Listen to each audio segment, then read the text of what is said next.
victory. That dropped the Monarchs to 0-1 on the season. Monarchs did show some flashes of promise on both offense and defense. As we head into week number 2, the Monarchs can hang their hat on the fact that offensively, quarterback Cade Harris collected his 4th career 100-yard rushing game with 124 yards on 13 carries and threw his first touchdown pass of the season, a 39-yard first-quarter strike to Jace Wentling. Defensively, the Monarchs collected 3 sacks in 3 consecutive plays in the 3rd quarter, but after a strong start, really struggled against a very balanced attack. So tonight, it's the Russell Broncos who come to town for the 78th meeting between these two schools. The Monarchs have won 2 straight and 5 of the last 7 as they made up for the first time as members of the Mid-Continent League. So it's the Monarchs and the Russell Broncos in our Friday night matchup here on the Monarch Sports Network. We're going to take a quick time out. When we come back, we'll get a chance to take a look at the Broncos on our opponent breakdown on the Monarch Sports Network, powered by Herman Physical Therapy. Oh, what?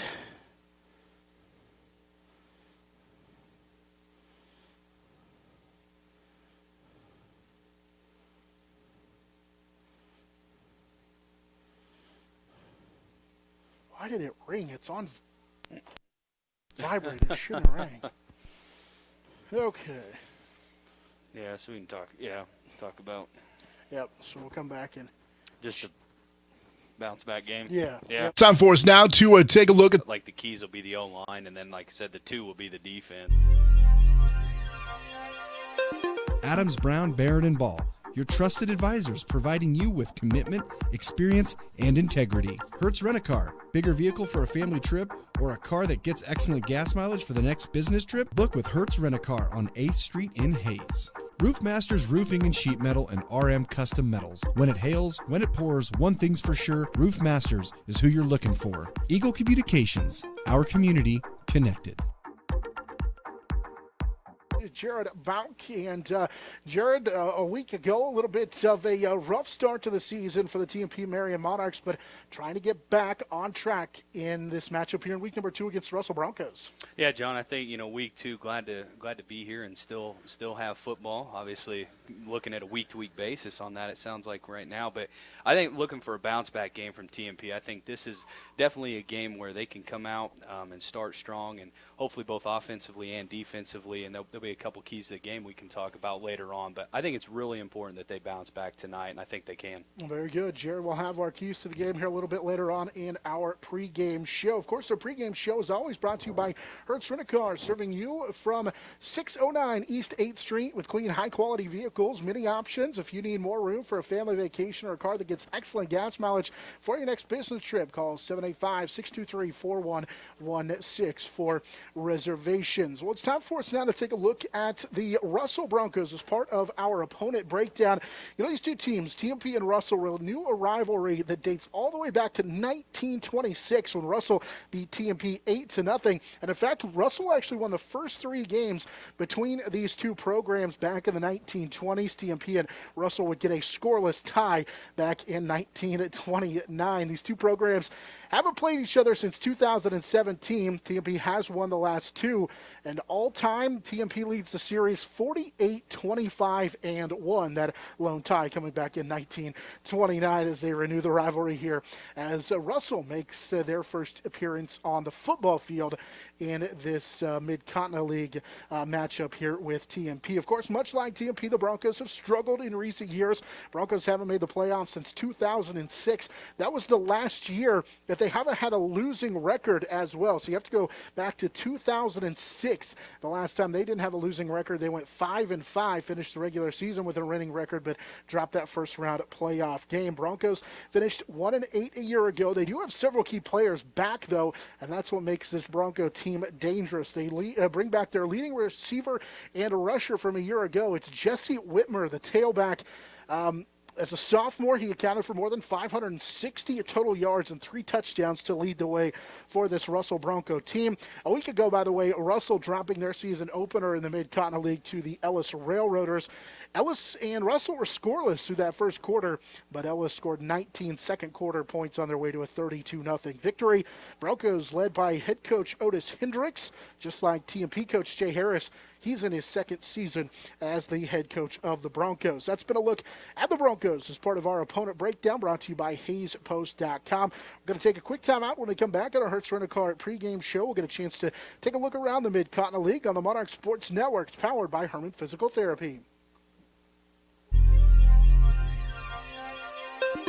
Shelter Insurance, Dustin Shoemaker. Compare your coverage today at CompareMyCoverage.com. High Plains Roofing, Western and Central Kansas's premier roofing contractor. The Professionals, High Plains Roofing of Hayes.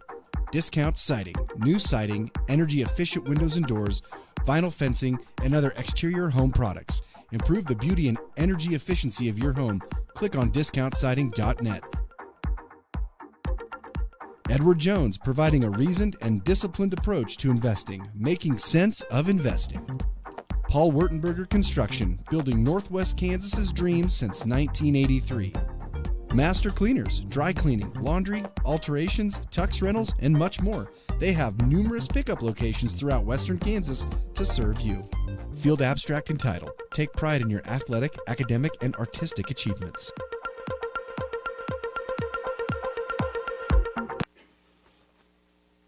TMP-Marian Monarchs playing host to the Russell Broncos in a week number 2 Mid-Continent League showdown as we welcome you back to Lewis Field Stadium on our Hertz Rent-A-Car pregame show. It is going to be senior night for the Monarchs as they take this opportunity here in week number 2 of the season to make sure and honor the seniors. So they are doing that in the pregame ceremonies here in our pregame show. Let's go ahead real quickly and take you around the Mid-Continent League as our look around the Mid-Continent League is, of course, this is an MCL matchup. Other games tonight, what may be the game of the night in the MCL features Plainville on the road at Oakley. That's a matchup of 1-0 teams as the Plainsmen, of course, beating TMP a week ago. Plainville edging Phillipsburg for the win there a week ago. And by the way, of course, as we mentioned in the broadcast last week, it was the first win in the Mid-Continent League in 21 tries for the Oakley Plainsmen. They had lost 20 straight Mid-Continent League games until a win over TMP a week ago. Elsewhere, by the way, that game could possibly figure out who wins that district, that 1A district number 3. Both Oakley and Plainville are 1-0 to start the season. El Saline is also 1-0, and then the 4 other teams in that district are 0-1, and that includes the Smith Center Redmond, who plays host to Phillipsburg tonight in a Mid-Continent League matchup as the Panthers make the trip down Highway 36 for a meeting there in Smith Center. Both teams in that one are 0-1. The other 11-man Mid-Continent League game tonight features Norton on the road at Ellis, 2 1-0 teams as well. In the 8-man ranks in the Mid-Continent League, Hill City hosting Ness City. That's a non-league battle of 1-0 teams. Trigo hosting state-ranked Wichita County. Both teams 1-0. Hoxie on the road at LaCrosse in a battle of 0-1 teams, and Logan Palco is 1-0 to start the season there at Stockton, fresh off a double overtime loss in week number 1 a week ago. That is our game of the week on our sister station, by the way. So a little preview there, and we'll have the score of that one coming up here in just a little bit as we continue on in our broadcast. That's been a look around the Mid-Continent League, our look around the MCL here in our pregame show. We're going to take a quick time out. When we come back, we'll get a chance to hear from TMP head coach Jay Harris as he joins us next on the Monarch Sports Network. It's powered by Herman Physical Therapy. Adams, Brown, Barrett & Ball, your trusted advisors providing you with commitment, experience, and integrity. Hertz Rent-A-Car, bigger vehicle for a family trip or a car that gets excellent gas mileage for the next business trip? Book with Hertz Rent-A-Car on 8th Street in Hayes. Roof Masters Roofing and Sheet Metal and RM Custom Metals. When it hails, when it pours, one thing's for sure, Roof Masters is who you're looking for. Eagle Communications, our community connected. Shelter Insurance, Dustin Shoemaker. Compare your coverage today at CompareMyCoverage.com. High Plains Roofing, Western and Central Kansas's premier roofing contractor. The Professionals, High Plains Roofing of Hayes. Discount Siding, new siding, energy-efficient windows and doors, vinyl fencing, and other exterior home products. Improve the beauty and energy efficiency of your home. Click on discountsiding.net. Edward Jones, providing a reasoned and disciplined approach to investing, making sense of investing. Paul Wurtenberger Construction, building Northwest Kansas's dreams since 1983. Master Cleaners, dry cleaning, laundry, alterations, tux rentals, and much more. They have numerous pickup locations throughout western Kansas to serve you. Field Abstract and Title. Take pride in your athletic, academic, and artistic achievements. This is the Hertz Rent-A-Car pregame show. Let's get the thoughts of the coach. This chat with the coach is brought to you by Shelter Insurance Agent Dustin Shoemaker in the Northridge Plaza and online at CompareMyCoverage.com. Back into Lewis Field Stadium. It's time for us now to get the thoughts of head coach Jay Harris. His thoughts brought to you by Shelter Insurance Agent Dustin Shoemaker. And Coach, coming off a week one loss to the Oakley Plainsmen, I know you had a week to kind of talk it over, mull it over, and think it over. What were some thoughts?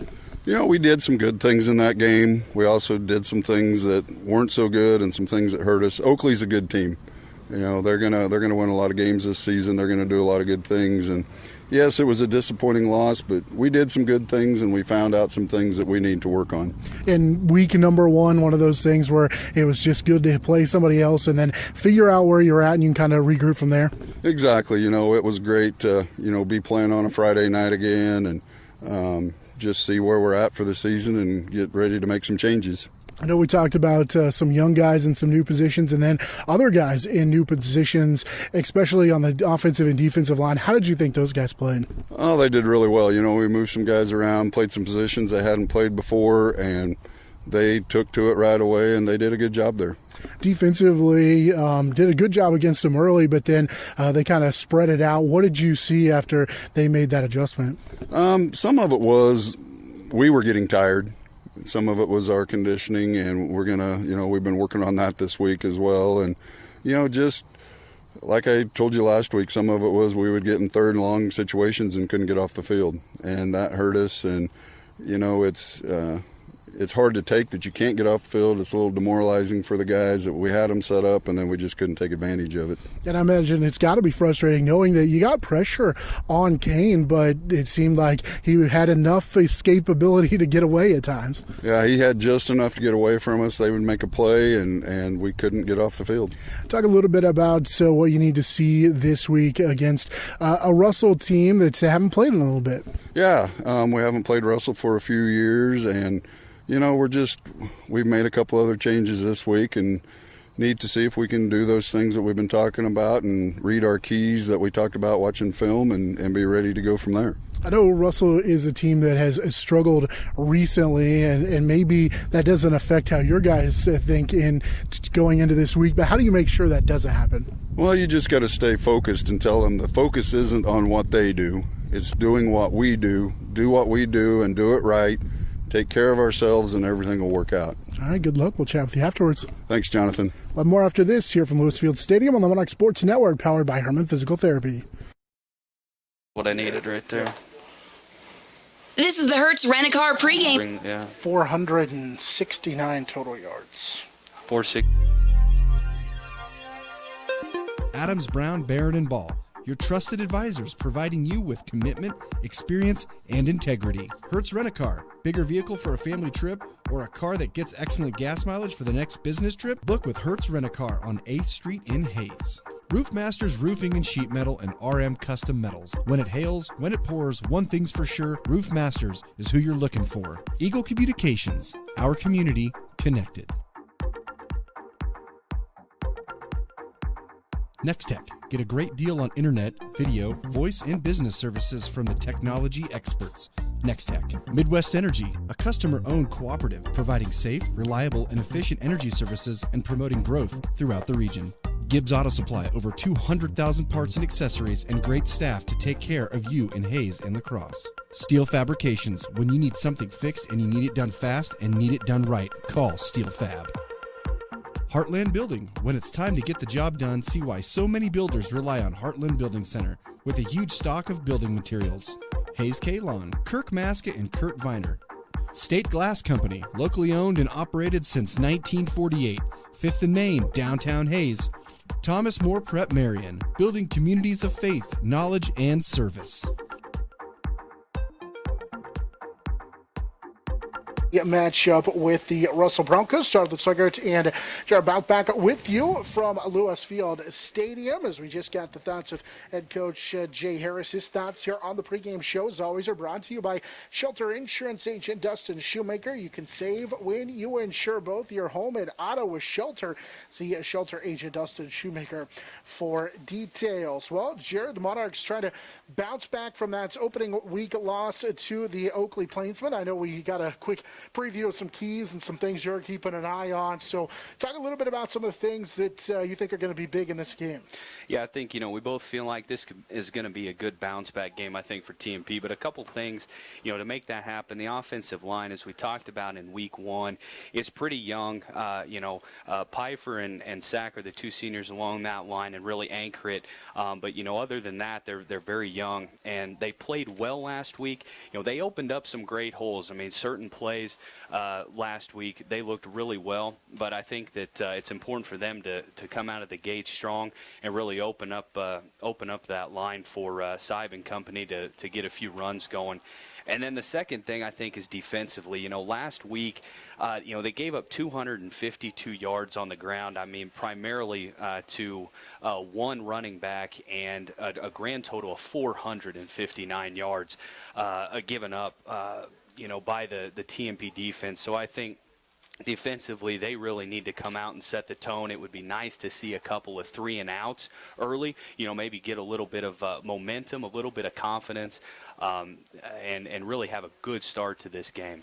I think one of the things you talked about and hit on was that last point. It's just the confidence that's needed by this team. A week ago, it felt like, there were a lot of question marks and maybe guys just kind of, I don't know if sleepwalking's the word, but just early on, it just didn't feel like there was a whole lot of confidence and a whole lot of that extra gear and get after that you need. Yeah, and I think, the first half, was pretty good. Most of the damage was done. Oakley, found the end zone 3 times in that second half, and I think, as you know, John, if your defense is out there for most of the game, they're bound to get gassed and be a little tired because they're out there a lot. And so I think it's just real key to get some 3-and-outs, get that defense off the field, and put the Monarch offense out there early. Defensively, too, Coach Harris talked about it, and he felt like they got after the quarterback Eric Kane a week ago for Oakley, but outside of basically 3 plays in which they got sacks on consecutive plays, they never could get him on the ground, and Kane was able to make big plays because he was able to get out of the pocket and make plays by getting away from guys. Yeah, that was a great possession in the second half. I mean, it was sack, strip, fumble, right? And so that was really exciting, but there needs to be more of that, and especially early in the game. I think Matt Hess and Kendall Walker and company, I mean, they did get some pressure on Kane at times, but, one specific play last week, he was able to roll out and had no business making that completed pass down the sideline to one of his receivers. But, he made the play, but, they were close, but no cigar, right? So they were close a few times, and hopefully they can get the quarterback down early on tonight. Offensively, the focus is a lot of times on the big guys up front, and rightfully so. And you thought that they played well at times. We talked about the senior leadership, but also, sophomore Michael Hale, junior Matt Hess, those guys are playing in positions where they haven't played before, and so it's going to take some time for them to gel, and you said it, you saw some times where it looked like they really kind of fit together nicely. Yeah, I mean, Siebel was able to rip off 9-10-yard gains a few different times throughout that football game, and you're thinking, okay, they're going to build a little bit of continuity, and then, credit the Oakley defensive line for some of that, but, I think that, getting used to those positions is obviously going to be key. We're in week number 2, and I think that tonight can just be one of those games that can really build some confidence moving forward into the rest of the season. Take a look at this Oakley Plainsman, or this Russell Bronco team. Of course, they come off a 0-1 start, that loss to Ellis in a game in which they were scoreless after the first quarter, but saw Ellis score 3 times in that second quarter and never really looked back for the Russell Broncos. A lot of question marks. They've had some injuries, including they'll be without their second leading rusher from a year ago and running back Jacob Winholtz, who injured his shoulder, so probably going to see a lot more of Jesse Whitmer, the junior, who came in as their leading rusher and receiver a year ago at over 500 total yards of offense. Also rely a lot on Braden Gibson, the senior quarterback, but he's struggled at times, and so Andrew Roth got an opportunity, the junior, and you expect to see him maybe a little bit as well. Just like TMP, though, they've moved some guys around up front, and we know that they're actually going to move some guys around today as well, so they still have a lot of question marks on their offensive line as well. This should be a good early season matchup. Both teams trying to find identity and find an opportunity to maybe put together a little winning streak here. It's the Monarchs and the Russell Broncos. Both teams still looking for their first win of 2020. That would also go a long ways in the Mid-Continent League race as well, as both these two teams still looking for a Mid-Continent League win as well. The Monarchs and the Russell Broncos in this matchup here in week number 2. Still a couple of minutes away from kickoff. We've got a little ways to go, so we'll take a timeout. When we come back, we'll get a look at the starting lineups, and we'll preview some other games from around the area as well. As the Monarch pregame show continues, the Monarch Sports Network is powered by Herman Physical Therapy and Wellness.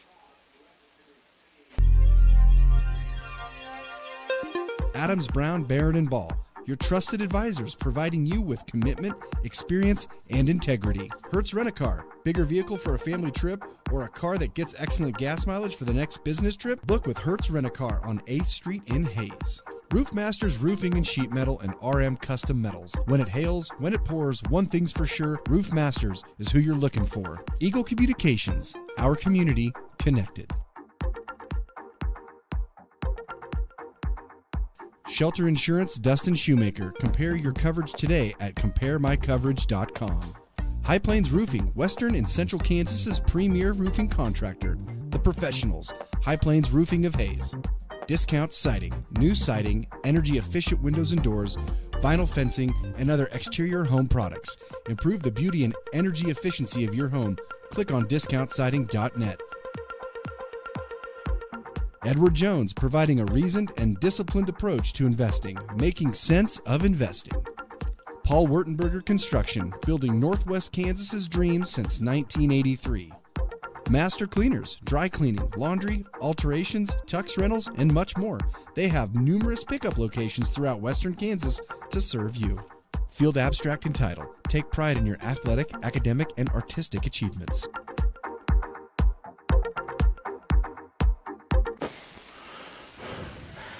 TMP-Marian Monarchs get set for a Week 2 matchup with the Russell Broncos as we welcome you back on our Hertz Rent-A-Car pregame show. Still a couple of minutes away from kickoff and the national anthem here in just a moment as well. Quickly, before we get to the starting lineup, I want to take a look at some of the games from around the area. Of course, we talked about those key Mid-Continent League matchups between Plainville and Oakley and Norton and Ellis. Those are a couple of 1-0 teams on the season. Elsewhere tonight, Phillipsburg and Smith Center meet up. Those are 2 0-1 teams on the season. And then also out of 11-man, of course, the Monarchs play host to the Russell Broncos. Quickly looking at the TMP district opponents in Class 2A, district number 7. Elkhart is on the road at Syracuse tonight. Of course, Syracuse 1-0. They're part of TMP's district. As is Lakin, they travel to Stratford, Texas for a matchup this evening. Lakin is 1-0, the Broncos, and Stratford is 1-1 on the season. Meanwhile, Southwestern Heights, who got their first win of the season a week ago, they are on the road to Texhoma, Oklahoma, and of course those are non-league games. And then Cimarron, the other district team for TMP, they've got a matchup with 1-0 Colby. Cimarron is 0-1 following a week 1 loss to Holcomb. As we quickly take a look at some of the scheduled games across the area this evening, and also district matchups for TMP. The Monarchs and the Broncos getting set to go. We are going to have our national anthem here in just a moment and kickoff as well. So we're going to take a timeout. When we come back, we're going to look at the starting lineups and kick this off here from Lewis Field Stadium on the Monarch Sports Network. It's powered by Herman Physical Therapy. Adams, Brown, Barrett, and Ball, your trusted advisors providing you with commitment, experience, and integrity. Hertz Rent-A-Car, bigger vehicle for a family trip or a car that gets excellent gas mileage for the next business trip? Book with Hertz Rent-A-Car on 8th Street in Hayes. Roof Masters Roofing and Sheet Metal and RM Custom Metals. When it hails, when it pours, one thing's for sure, Roof Masters is who you're looking for. Eagle Communications, our community connected. NEXTECH. Get a great deal on internet, video, voice, and business services from the technology experts. NEXTECH. Midwest Energy, a customer-owned cooperative providing safe, reliable, and efficient energy services and promoting growth throughout the region. Gibbs Auto Supply, over 200,000 parts and accessories and great staff to take care of you in Hayes and LaCrosse. Steel Fabrications, when you need something fixed and you need it done fast and need it done right, call Steel Fab. Heartland Building, when it's time to get the job done, see why so many builders rely on Heartland Building Center with a huge stock of building materials. Hayes K. Lawn, Kirk Maska and Kurt Viner. State Glass Company, locally owned and operated since 1948, 5th and Main, downtown Hayes. Thomas More Prep Marian, building communities of faith, knowledge, and service.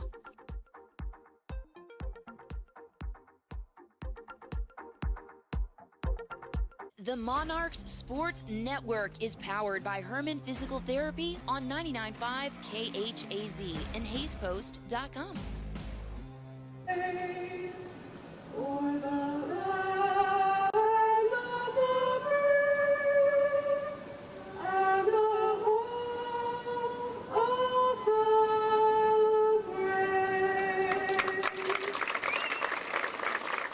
Our national anthem ahead of tonight's kickoff between the TMP Monarchs and the Russell Broncos from Lewis Field Stadium. Jonathan Seigert and Jared Bout back with you as we are about ready to get this one underway. We welcome you aboard on a beautiful Friday night. Of course, the American flag here at Lewis Field Stadium and half staff on a Patriots Day in remembrance of the 9/11 terrorist attacks, and also, of course, Patriots Day in commemoration of those. Russell, who is in their road white uniforms, will come out with the American flag leading the way onto the field. Monarchs have been on the field for a while. Monarchs, of course, in those home dark blue uniforms, in those brand new dark blue uniforms with the white numbers.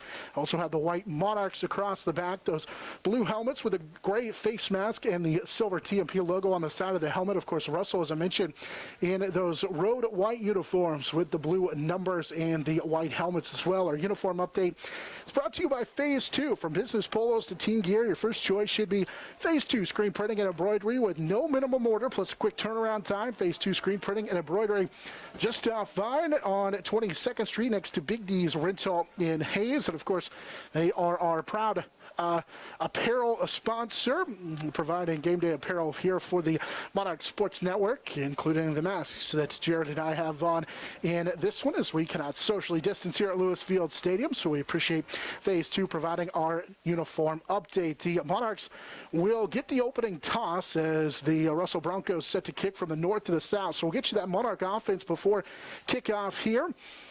Monarchs will start up front with Matt Hess, the 170-pound junior left tackle, Jacob Stack, the 240-pound left guard, Garrett Pfeiffer, the starting center at 185 pounds, the senior back in there to anchor that offensive line, Colton Hagan, the 220-pound freshman right guard, and then Michael Hale, the 190-pound sophomore, starts at right tackle. Backs and receivers for the Monarchs, Chase Wentling, the 180-pound junior, Mark Rack, the 150-pound junior, Jace Lang, the 185-pound senior, Lance Lang in the backfield, the 170-pound junior, and Bryce Seib, the 180-pound junior. They are joined in the backfield by the sophomore quarterback, Kate Harris, the 170-pound starter. That's a look at our starting lineups. We'll get you the Russell Broncos defense as we get this one underway here in just a moment. As the Russell Broncos, Braden Gibson has it teed up. He'll kick it from the north to the south, and we are just about ready to begin week number 2 of the high school football season. Both the Monarchs and the Russell Broncos looking for their first win of the season. So we welcome you aboard on a beautiful night for high school football. Gibson with a line drive kick that'll bounce to the 21. Picked up on the hop by Cade Harris. He'll take it to the right hash mark. He's got a little bit of a seam, carried across the 40, and will drag a defender across the 45 and be stacked up at about the 47-yard line. So great field position for the TMP-Marian TMP-Marian Monarchs. And sure, we saw that a week ago. The Monarchs, because Oakley refused to kick to Cade Harris, allowed the Monarchs to have great field position. Yeah, he had a great run back last week, and then they quickly realized, hey, yeah, maybe we shouldn't kick to this kid. So, but great to see him have about a 20-yard return, setting TMP up with great field position for this first possession. Officially, they spot Harris down at the 46-yard line of the TMP-Marian Monarchs. As Monarchs will start in a double wing set as they'll send Andrew Schwartz as the flex back to the right side. That's Lance lined up here to the left side, and now we've already got an early timeout taken by the Russell Broncos. So I'm not exactly sure what happened on the defensive side for the Broncos.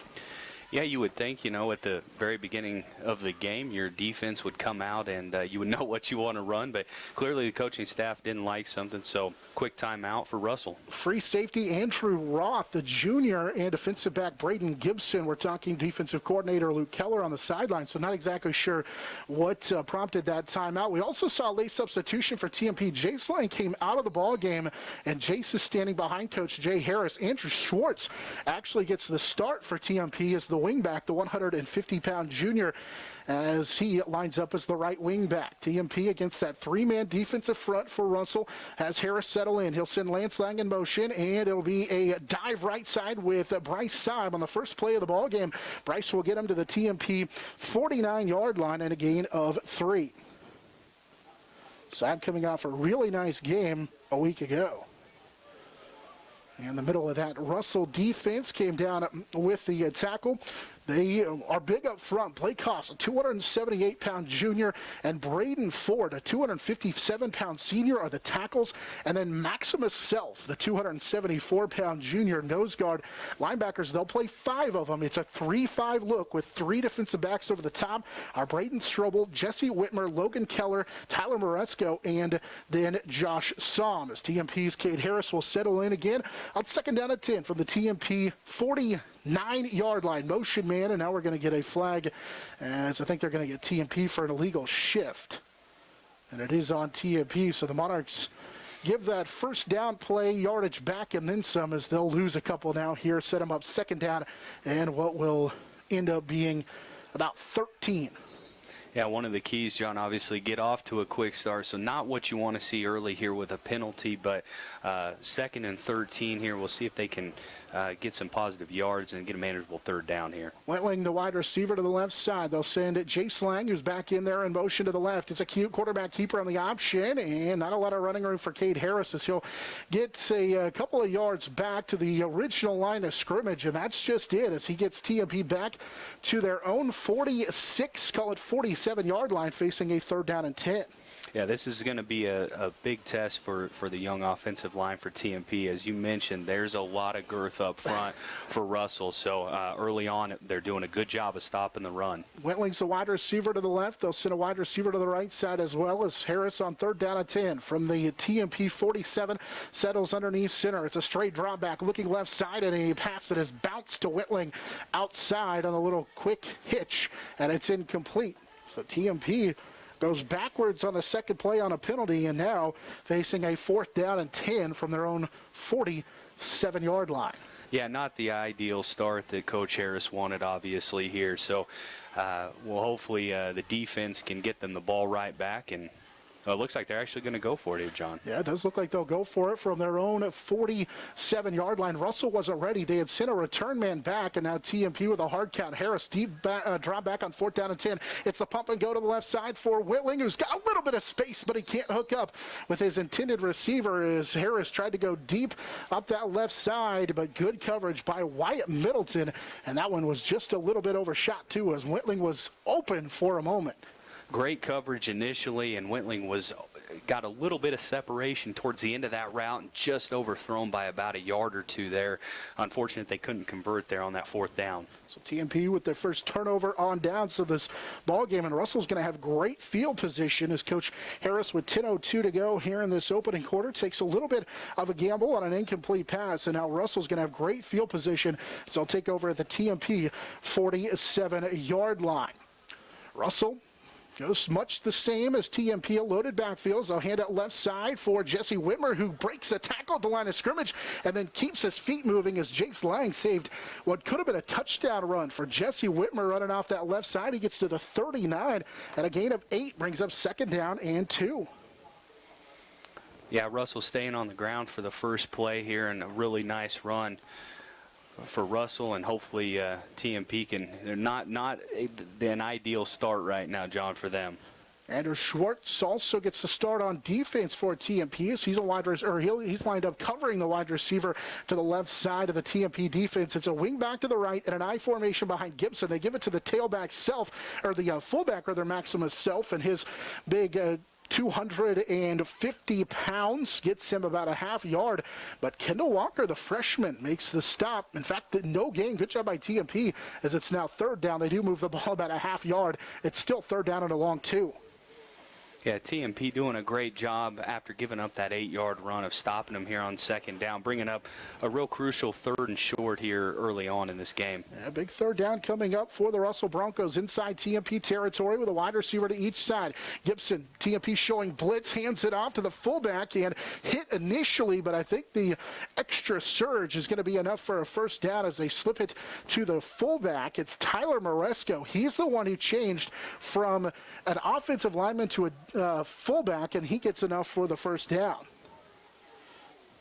As Maresco, wearing 42 in this ball game after getting a start on the offensive line a week ago, is able to get the 1st down, and the first down of the ball game for the Russell Broncos gets them to the TMP 37-yard line. It's just enough for a 1st down with under 8:20 to go here in this 1st quarter. Whitmer hit on the play in the backfield as TMP got good penetration that time up front, as Cade Harris, it looked like, was the one, and Bryce Siebel shot through and made the play. It's actually Siebel who makes the tackle for no gain. Yeah, Siebel did a great job coming on a little bit of a delayed blitz and shot right through, almost got the quarterback. He was that close to the quarterback and the running back on the exchange. Siebel, the junior linebacker, coming off a really nice gain as he had 10 tackles, 2 of them for loss and a sack a week ago. And now TMP is going to have to bring Siebel out of the ball game.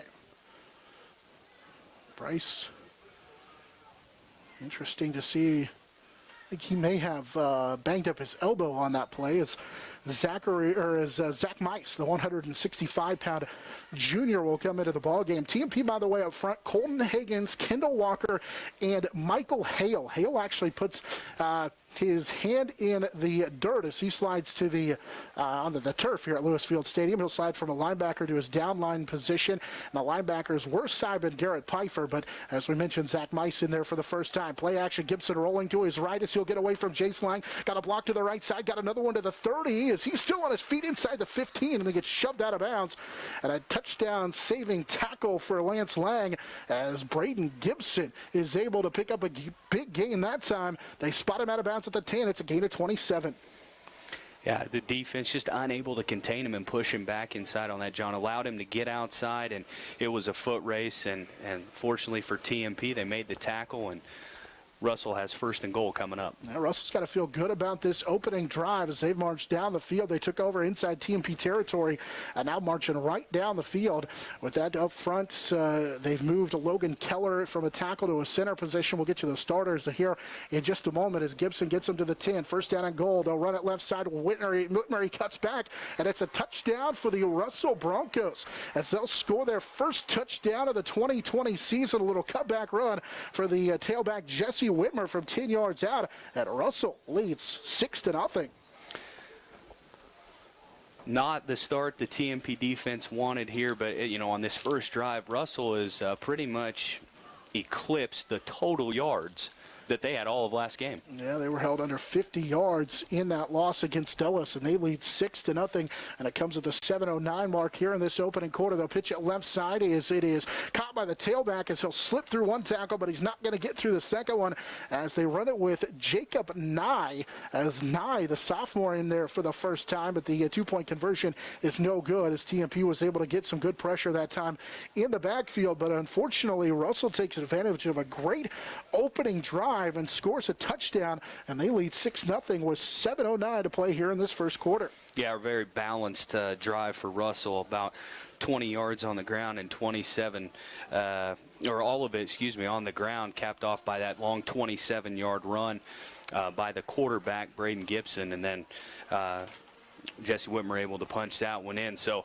TMP offense here coming out, John, they really need to respond and put some points on the board here. First touchdown of the season for the Russell Broncos. It's the 4th career rushing touchdown for the junior Jesse Whitmer, but gotta like, if you're the coach for the Russell Broncos, Coach Otis Hendricks, the way this Russell Bronco team came out and really did a nice job to just drive straight down the field and score that touchdown against the TMP Monarch defense, as they scored on a 47-yard drive, and as Jared mentioned, they nearly eclipsed the total from a week ago, as in their loss to Ellis, they had exactly 47 yards of total offense.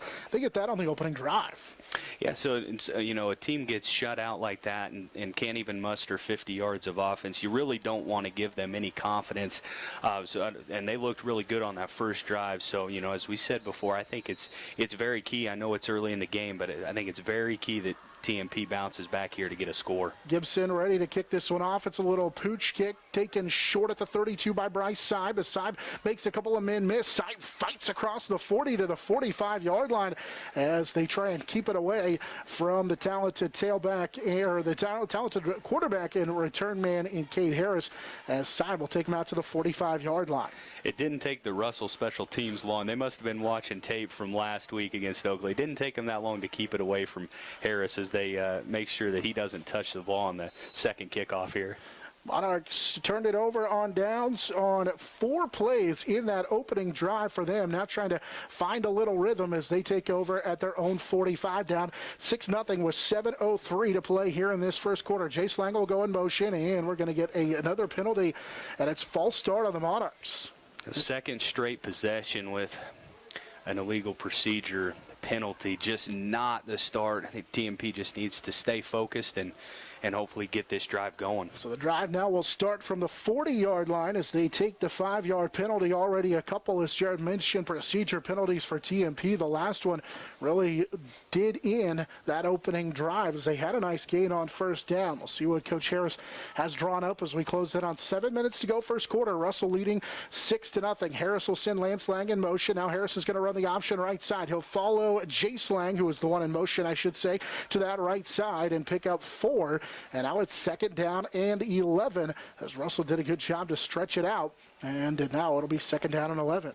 Yeah, great decision by Harris to cut that up. Looked like he could have pitched it outside and maybe would have had a little running room there, but a good job to get up the field and get most of that penalty yardage back. I feel like this is a big play for TMP on a 2nd down and long 11, as Harris has a wide receiver to each side. They'll send Lance Lang in motion to the right side. They hand it off on a fullback trap, and Harris has nowhere to go.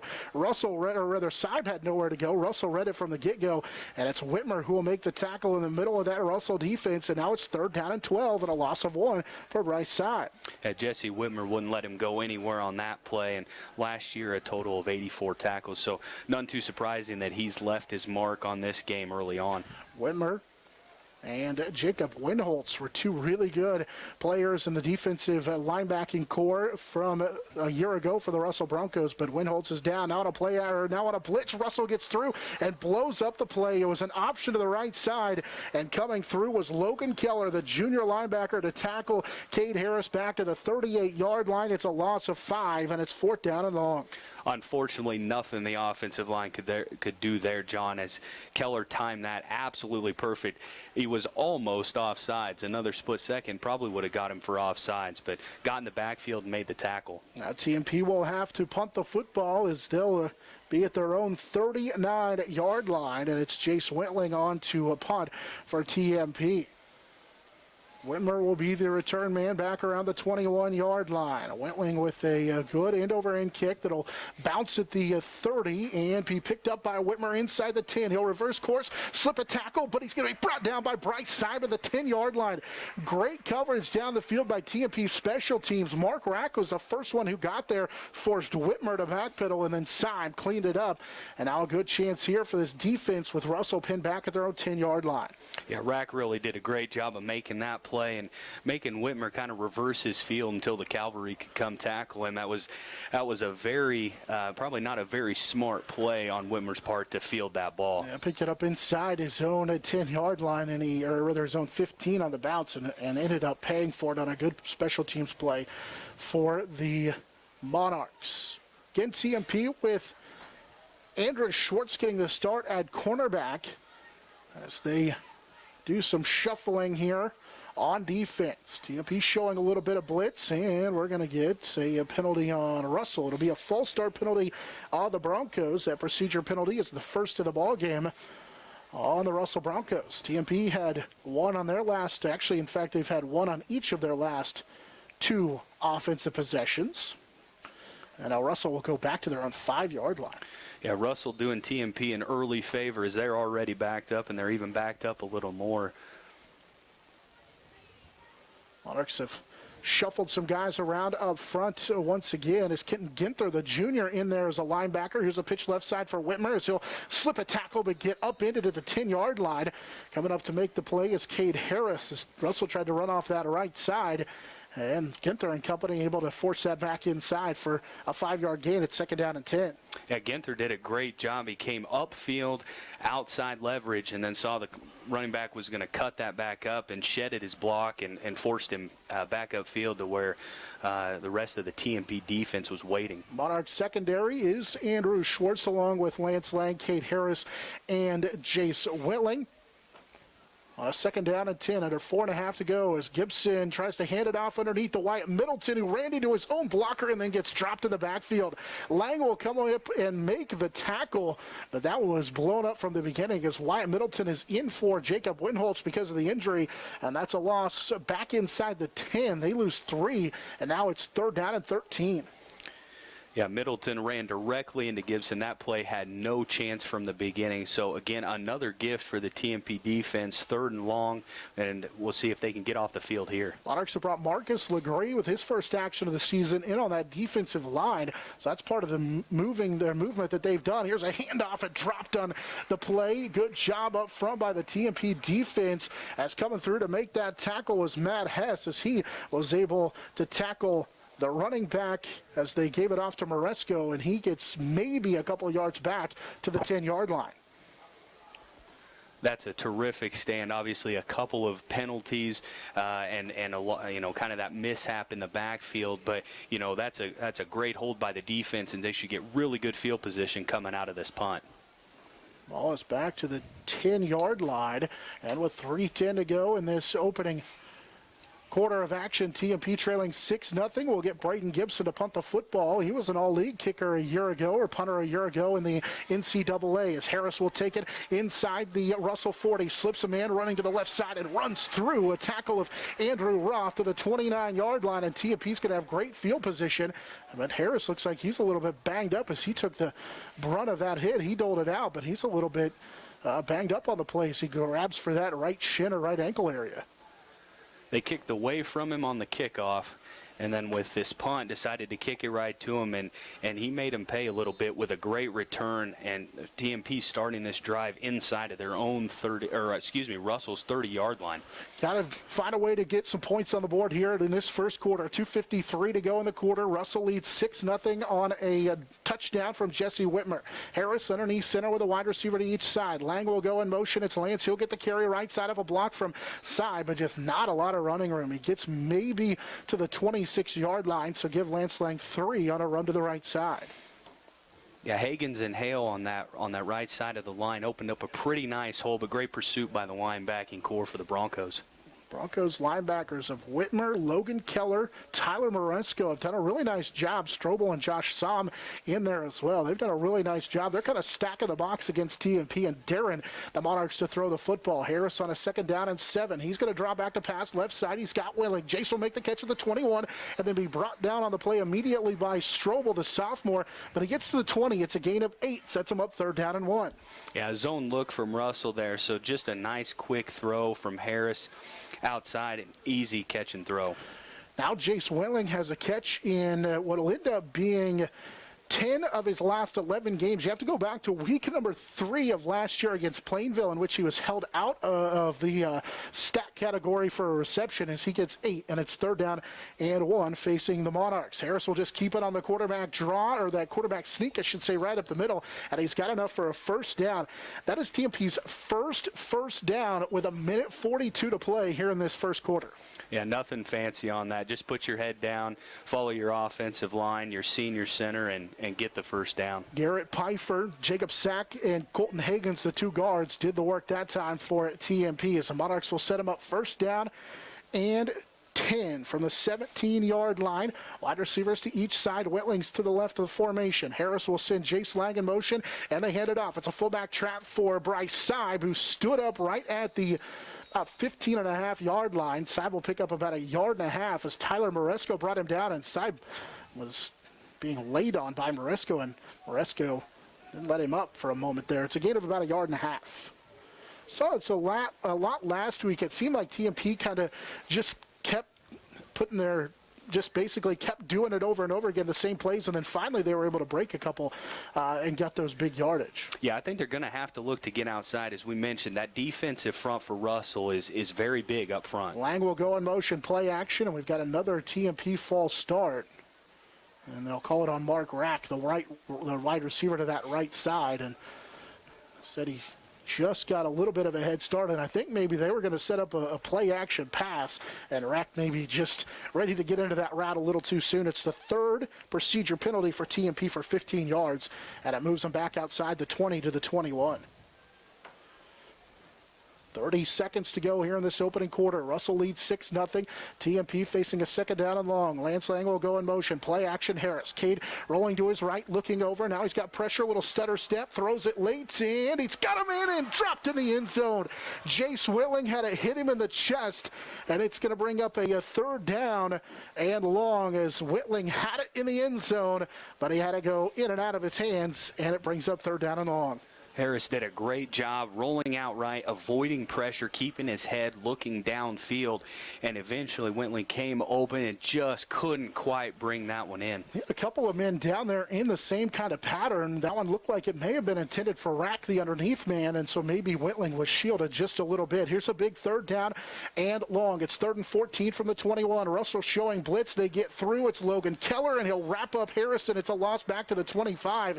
And it's kind of the same thing as we saw last time, Jared. They are almost offsides, as that'll be the final play here of this first quarter. Yeah, that one, I think maybe if it's possible, he actually timed a little bit better, but he was in the backfield. It's like he was in the huddle and knew exactly what count they were going on.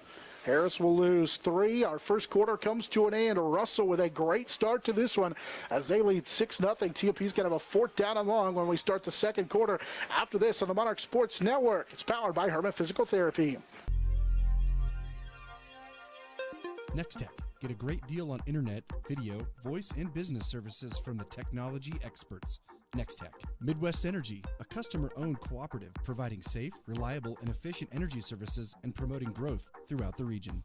Gibbs Auto Supply, over 200,000 parts and accessories and great staff to take care of you in Hayes and LaCrosse. Steel Fabrications, when you need something fixed and you need it done fast and need it done right, call Steel Fab. Heartland Building. When it's time to get the job done, see why so many builders rely on Heartland Building Center with a huge stock of building materials. Hayes K. Long, Kirk Maska, and Kurt Viner. State Glass Company, locally owned and operated since 1948. 5th and Main, downtown Hayes. Thomas More Prep Marian, building communities of faith, knowledge, and service.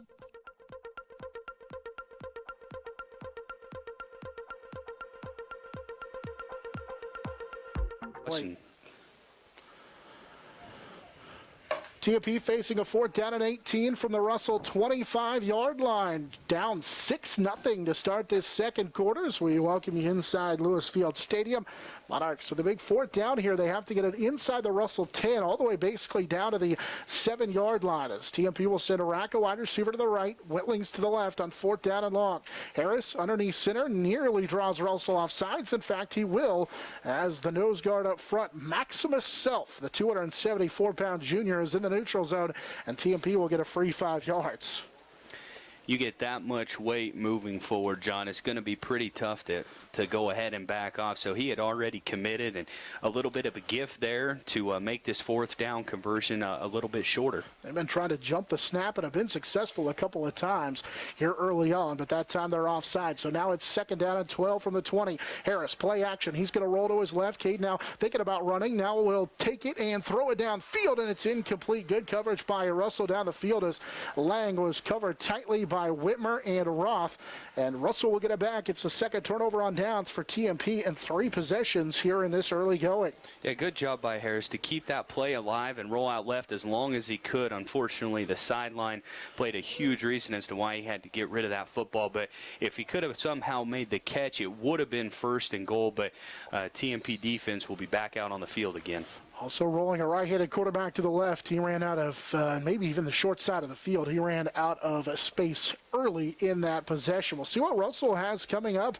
They've done a nice job. They drove down the field and scored on their opening possession. TMP was able to force them into a punt situation on their last possession. Russell will send a wide receiver split to each side as TMP looks like they may be a little bit confused. Mark Rack came in late, but I think we're going to get a delay of game on the Russell Broncos. So a break there for TMP. Mark Rack was coming on late, and Mark was nowhere in the defensive field to play, but Russell had taken too long.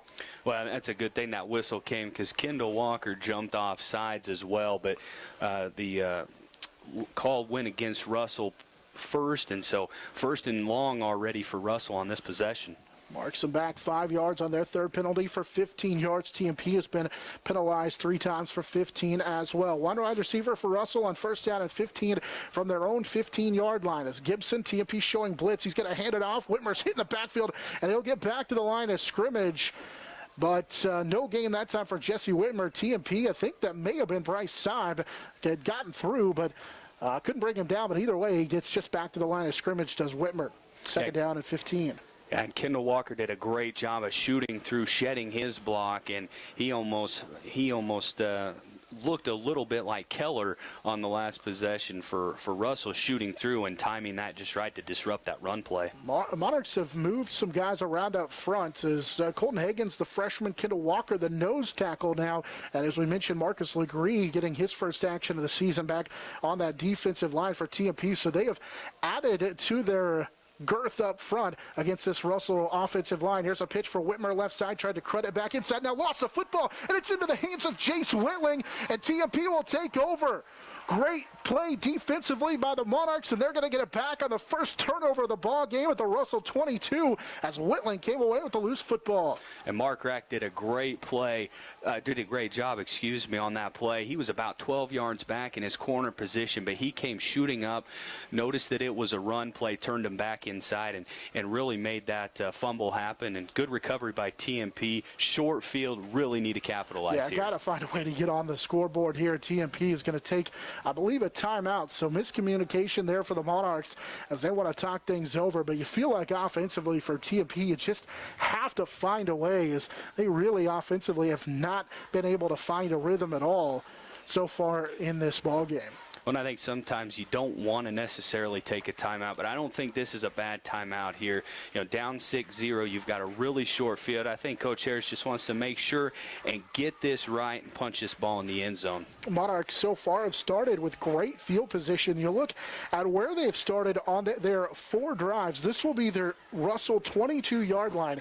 Last time they took over on the Russell 29-yard line. They turned it over on downs, took over at their own 40-yard line following a penalty. Actually had it at the 45, but had a penalty, and then they had to punt the football, and then they turned it over on downs in their opening possession after taking over at their own 46. You can't ask for better field position. Well, much like last week against Oakley, really good field position, averaged about their own 42-yard line, except in this game, John, you're at your opponent's side of the field moving 30 yards and in, so really need to capitalize here. First down and 10, TMP from the Russell 22. Jace Lang will go in motion left. Jace gets the first carry of the ball game for him as he stretches inside the 20. That was dangerous as he was going to the ground. He stretched that football out to get him inside the 19-yard line.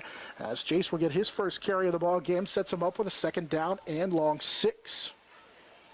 A week ago, Lang had a couple of big carries down the stretch as he carried it 5 times for 18 yards. So they called on him for the first time in this one. 10.5 to go in this opening half. Russell leads 6-0 on a Jesse Whitmer touchdown. Harris underneath center. Jace Lang will go in motion again. They're going to run the option left side. Cade will keep it. Harris trying to angle to the left side, and his ankle tackled from behind. Great play by Tyler Moresco, the 192-pound junior linebacker, as he catches Harris from behind. Can't say that very often, as Harris was able to get it to the 16-yard line for a gain of just 2. Well, and Lang did a good job of running that fake on the outside because he took the freshman linebacker, Braden Strobel, with him, allowing Harris to cut it upfield. Just couldn't quite break that ankle tackle, and now a big third down for TMP from the Russell 15-yard line. You know it's 4-down territory. It's 3rd down and 3. Motion man is Lang. They'll hand it off underneath on a fullback trap for Bryce Sieb, and nowhere to go. Sieb gets it inside the 15 to the 14-yard line, and TMP again just struggling offensively. They are now 1 of 4 on 3rd down and 0 of 2 on 4th down, and you know they're going to go for it facing a 4th down and 2 here. I think, they have had some success running the football, but I think you've got to get that big defensive line for Russell and get them moving. I think we need to get something outside or a nice quick pass. On a big 4th down here for TMP with 9:15 to go in this first half, trailing 6-0. Motion man will be Jace Lang, and they'll hand it off. It's Simon, a fullback draw, and he gets nowhere. He gets blown up in the backfield, and it's a loss. Once again, Maximus Self, the nose guard, blows up the play as Bryce Siebel lose 3 turnover on downs for the 3rd time for TMP, as Russell will have it at their own 17-yard line. Yeah, Whitmer, Self, and company just nowhere to go there. That play was dead right when the ball was hiked. Russell is going to take a timeout with 9:07 to go here in this first half. Russell leads 6-0, and they have done a great job defensively to shut down this TMP offense as the Monarchs trail 6-0 with 9:07 to play here in this first half. TMP's offensive possessions, turnover on downs, punt, turnover on downs, turnover on downs. Russell had that nice 6-play drive to start out the game in which they scored on a Jesse Whitmer touchdown. They have a punt and a fumble for their offensive possession so far in this first half. Yeah, a couple of the possessions for TMP are kind of in no man's land. It's 4th and pretty long, and you're not in field goal range. But, on a couple of those possessions, John, when you're inside the opponent's 30, you start at the 29, you start at the 22, you really would like to have saw some points there. Coach Otis Hendricks gets the timeout for his offense to take an opportunity to talk things over. Defensively, the Monarchs gave up that early touchdown drive, but settled in the last 2 times, forcing that Whitmer fumble. Something Russell didn't do a whole lot of a year ago. Had single-digit turnovers, but they do turn it over here in this one. In fact, they had 2 turnovers in week 1, and that loss to Ellis forced Ellis into 3 turnovers, but still fell in that week 1 matchup against the Ellis Railroaders. Ellis did 30-0. Ellis in a big matchup here in the Mid-Continent League this evening. So they got a matchup with Phillipsburg.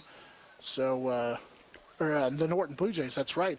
We'll take a look at their scores from around the Mid-Continent League on our scoreboard update here in just a moment. Now, Braden Gibson on a quarterback keeper, a little sneak right behind that big offensive line, gets him all the way to the 21.5-yard line as he picks up 5 on first down.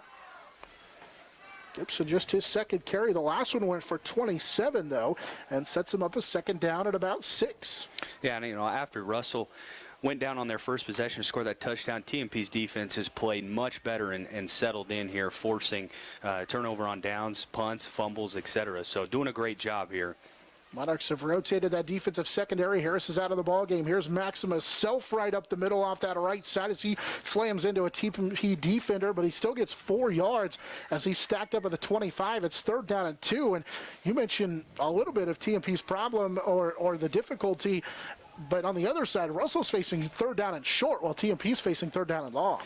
And right there, Marcus Legree tried to arm tackle him, John, and a kid that's as big as Self at 245 pounds, you're not going to be able to bring him down arm tackling. Self, the big fullback. They'll also play Moresco at the fullback as well.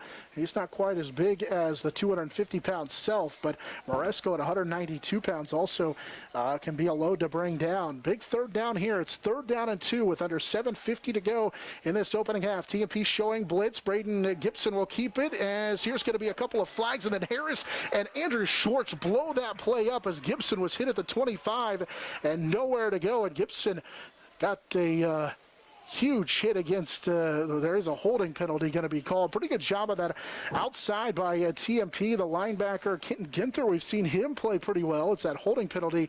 TMP, I think, will accept the 10-yard penalty. No, they're going to decline it and force Russell into a situation in which they're facing 4th down and a long 2 after a great play by Cade Harris. Ginther has come in and put his staple on this game, John. That's the 2nd play in a row where he's really got outside leverage, and this time he caused the offensive lineman to actually hold him, and that was very obvious out there. And then Harris and company came in and cleaned up. See what the Russell Broncos decide to do. It's kind of decision time for Coach Otis Hendricks. You feel like as they take the time out that they've been able to get enough, it's 2 yards. You feel like that you've been able to get 2 yards pretty easily against this TMP defense, but also are backed up in your own, deep in your own territory. It's 2 yards, and you've got a 250-pound fullback that you should be able to give the ball to and get a couple of yards. But on the flip side of that, Russell, might be thinking, hey, we might as well go for it. They've had really good field position and haven't been able to do anything with it. Our defense is playing pretty well. So I could definitely see both sides of it right here. Russell takes their 3rd and final timeout of this first half. It comes with 7:39 to play in this opening half of football. They lead 6-0 on their very first offensive possession. They got a Jesse Whitmer 10-yard touchdown. That's it so far, as that has been the difference in the ball game. Russell looks like they'll come out in the punt formation. We'll see if they actually do kick it. They've got the big up man in Nathan Henderson, one of the blockers. Gibson's the punter. They snap it back and will decide to kick this football. It's a deep kick. Harris on the fair catch at the TMP 42-yard line. So, Coach, as Jared mentioned, Otis Hendricks feels like, hey, my defense is pretty good. He could either have decided to go for it deep in his own territory or kick it off.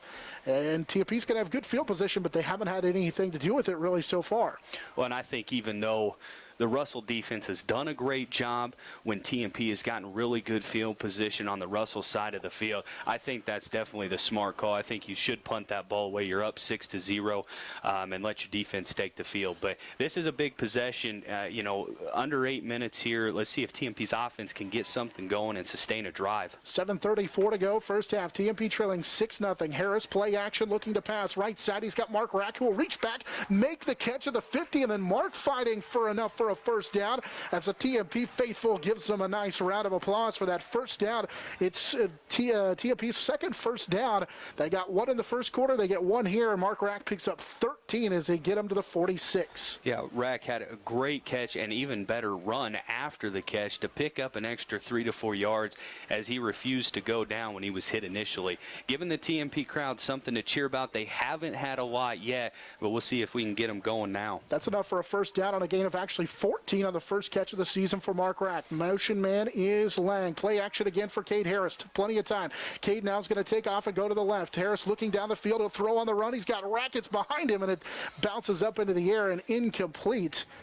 And now it brings up a 2nd down and 10. Rack was open down the field, but trying to throw on the run, just a little bit off target. Well, we talked earlier about maybe trying to get Harris outside and maybe kind of get that passing game going. I really like what the TMP offense is doing here.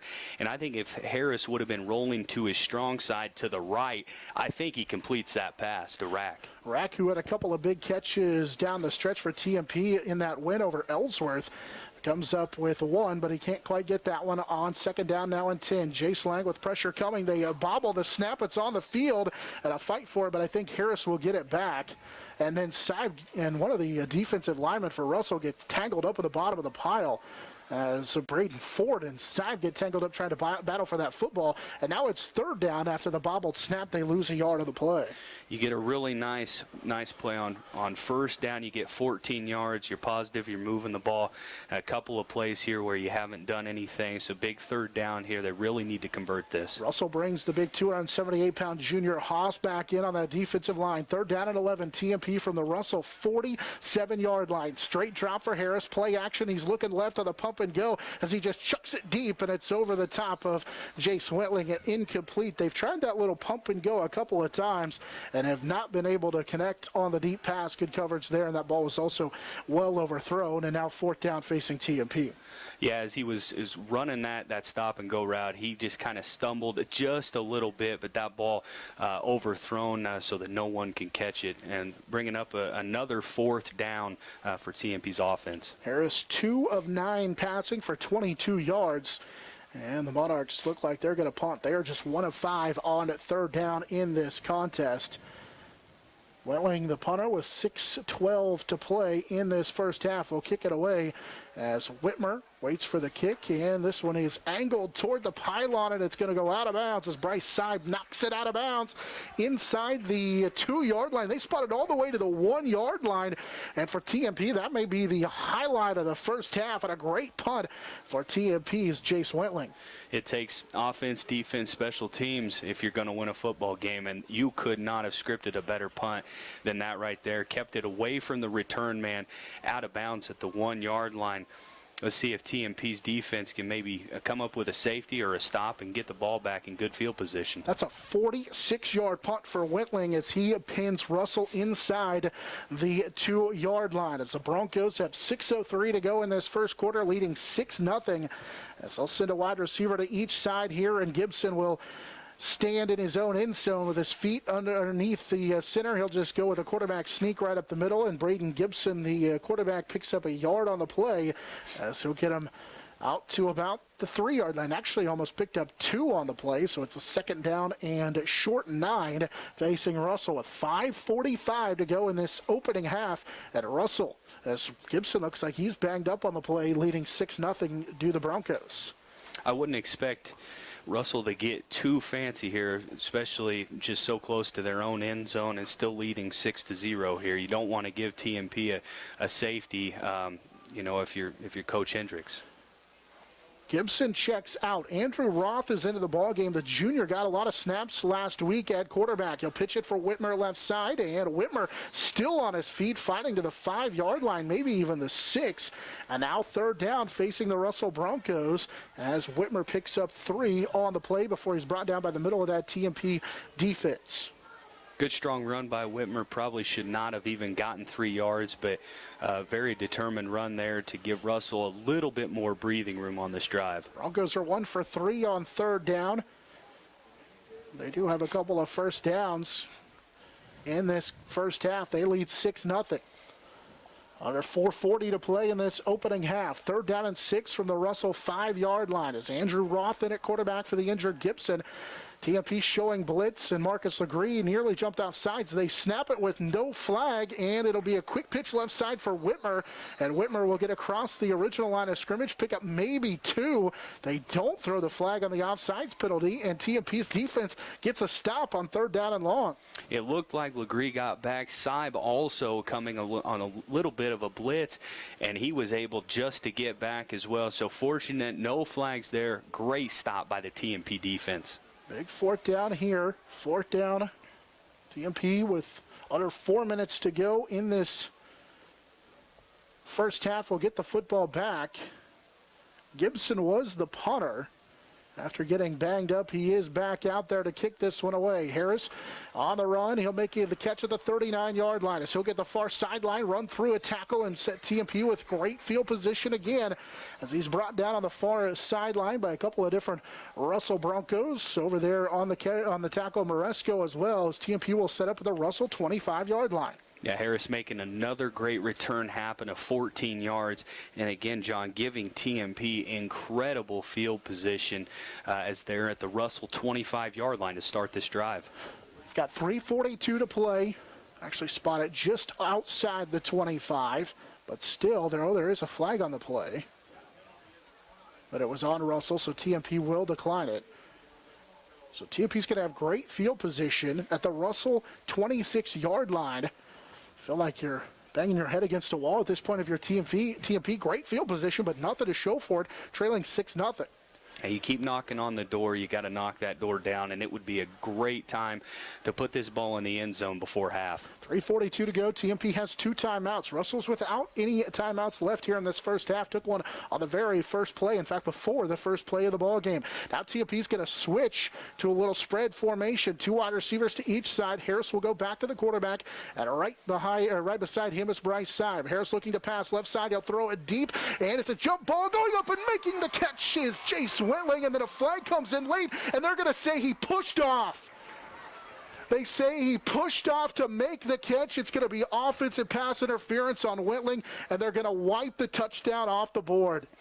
Looking at that replay, John, the defender just fell, and that's unfortunate for TMP because that was an incredible catch by Whitling. TMP's had 2 touchdowns now, the potential touchdowns anyway. One of them on a pass interference penalty that is huge. That ball was a jump ball. Whitling went up and got it. There was a little bit of contact, but they say that he used his offhand. Oh, and then they get a sideline warning as well on TMP. So somebody may have said something. That penalty of 15-yard variety moves TMP all the way back to the 40-yard line following the pass interference penalty. Monarchs had shifted to the spread. They'll do it again here on 1st down and 10. First down and 25. It's 2nd down and 25 after the 15-yard penalty. Harris had time. Now Cade's going to take off and run as he tries to bounce to the right side with a stiff arm. Spins off a defender. Cade still on his feet as he fights for extra yards to the 32-yard line as Lang goes spilling out of bounds trying to get a block downfield. They spot him out at the 33, a gain of 7, and now there's a conference of officials in the middle of the field. Yeah, Whitmer and Gibson just couldn't bring him down, and Harris wouldn't be denied there on a great run and really needed to get some of that yardage back after an extremely questionable pass interference call. They go to the 33-yard line, and TMP must have taken the timeout. And I think Coach Jay Harris wants an explanation as to why the pass interference penalty and maybe also why they got a sideline warning on that play as well. Number 21, Josh Somm, was making a motion to, I'm not sure, kind of, telling the crowd to kind of hush after that as the touchdown was nullified. So I'm not sure if he might have instigated a little bit of a reaction from the sideline. So Coach Harris gets a quick explanation. We're ready to go. 3:21 to play here in this first half. 6-0. Russell has the lead. TMP's had a couple of shots at passing touchdowns. That last one wiped off because of the pass interference penalty, and then Harris to Whitling. It was Jace who had one bounce off his chest plate of his shoulder pads and incomplete in the end zone. As TMP takes that timeout here, they've got 1 left, facing a 2nd down and long. It's 2nd 18. I think that was the question. They had 2nd down on the marker. That was, I think, the discussion, because the pass interference penalty will happen on 1st down, and they changed it to 2nd down. It should have been a 1st down. So that 7-yard gain by Harris sets him up to the 33. So it is 2nd down and 18 from the Russell 33. TMP will go spread, 2 wide receivers to each side. Harris out of the shotgun as he takes the snap. He's looking to the left. He'll come back to the right, air it out deep. It's a jump ball going up and knocking it away from the defender is Lance Lang. That was just a jump ball in which Braden Gibson turned into the intended receiver, and Lang poked it away from behind. It was Mark Rack was out there, and he turned into a defender, and good thing he did, because that ball was in and out of the hands of Gibson, and the only reason he didn't intercept it is because Rack had the wherewithal to go ahead and knock that out of his hands. So good play that time as the offensive player turned into the defensive player with 3:14 to play in this first half. TMP trails 6-0, and offensively they really have struggled in this game. Got to give a lot of credit to the Russell Broncos and their defensive front as they have controlled that line of scrimmage so far. TMP will come out with the shotgun formation. They'll send 2 wide receivers to each side. Harris out of the shotgun. He's got Siebel in his left hip pocket. Here comes the blitz for Russell. TMP quick pitch right side. Siebel will run the option. Got a block out in front, and Siebel will break a couple of tackles, still on his feet to the 10, inside the 5, and TMP all the way down to the 1-yard line as Bryce Siebel picks up a gain of 32, and it sets him up first down and goal rather, inside the 2-yard line. Maximus Self on that Russell defensive line comes through again, and you're thinking, oh no, this play's going to get blown up. And great blocking all around by TMP. Bounces outside, nearly puts this ball in the end zone. Matt Hess with the key block that sprung that, and then Sibe doing a great job of staying on his feet. That's what TMP has needed all game long. A gain of 32 and a first down for the Monarchs. Their third of this first half as Harris will go underneath center, back to the double wing formation. Cade will keep it himself right up the middle, and he is in for the TMP touchdown. We're tied at 6. It comes with 2:40 to play here in this first half as the Monarchs offense finally finds a spark, and it comes on a run by Sibe that sets up the touchdown run for the quarterback Cade Harris, and TMP ties this ball game at 6. Nothing fancy there, no reason to do anything but give it to your quarterback and get the ball in the end zone for a much-needed touchdown. TMP finally converting on a short field, and that was with a 15-yard offensive pass interference penalty that pushed them clear back to the 40-yard line. But great to see them get in the end zone. Monarchs will come out and attempt the extra point as Jace Wentling will do the kicking out of the hold of Cade Harris.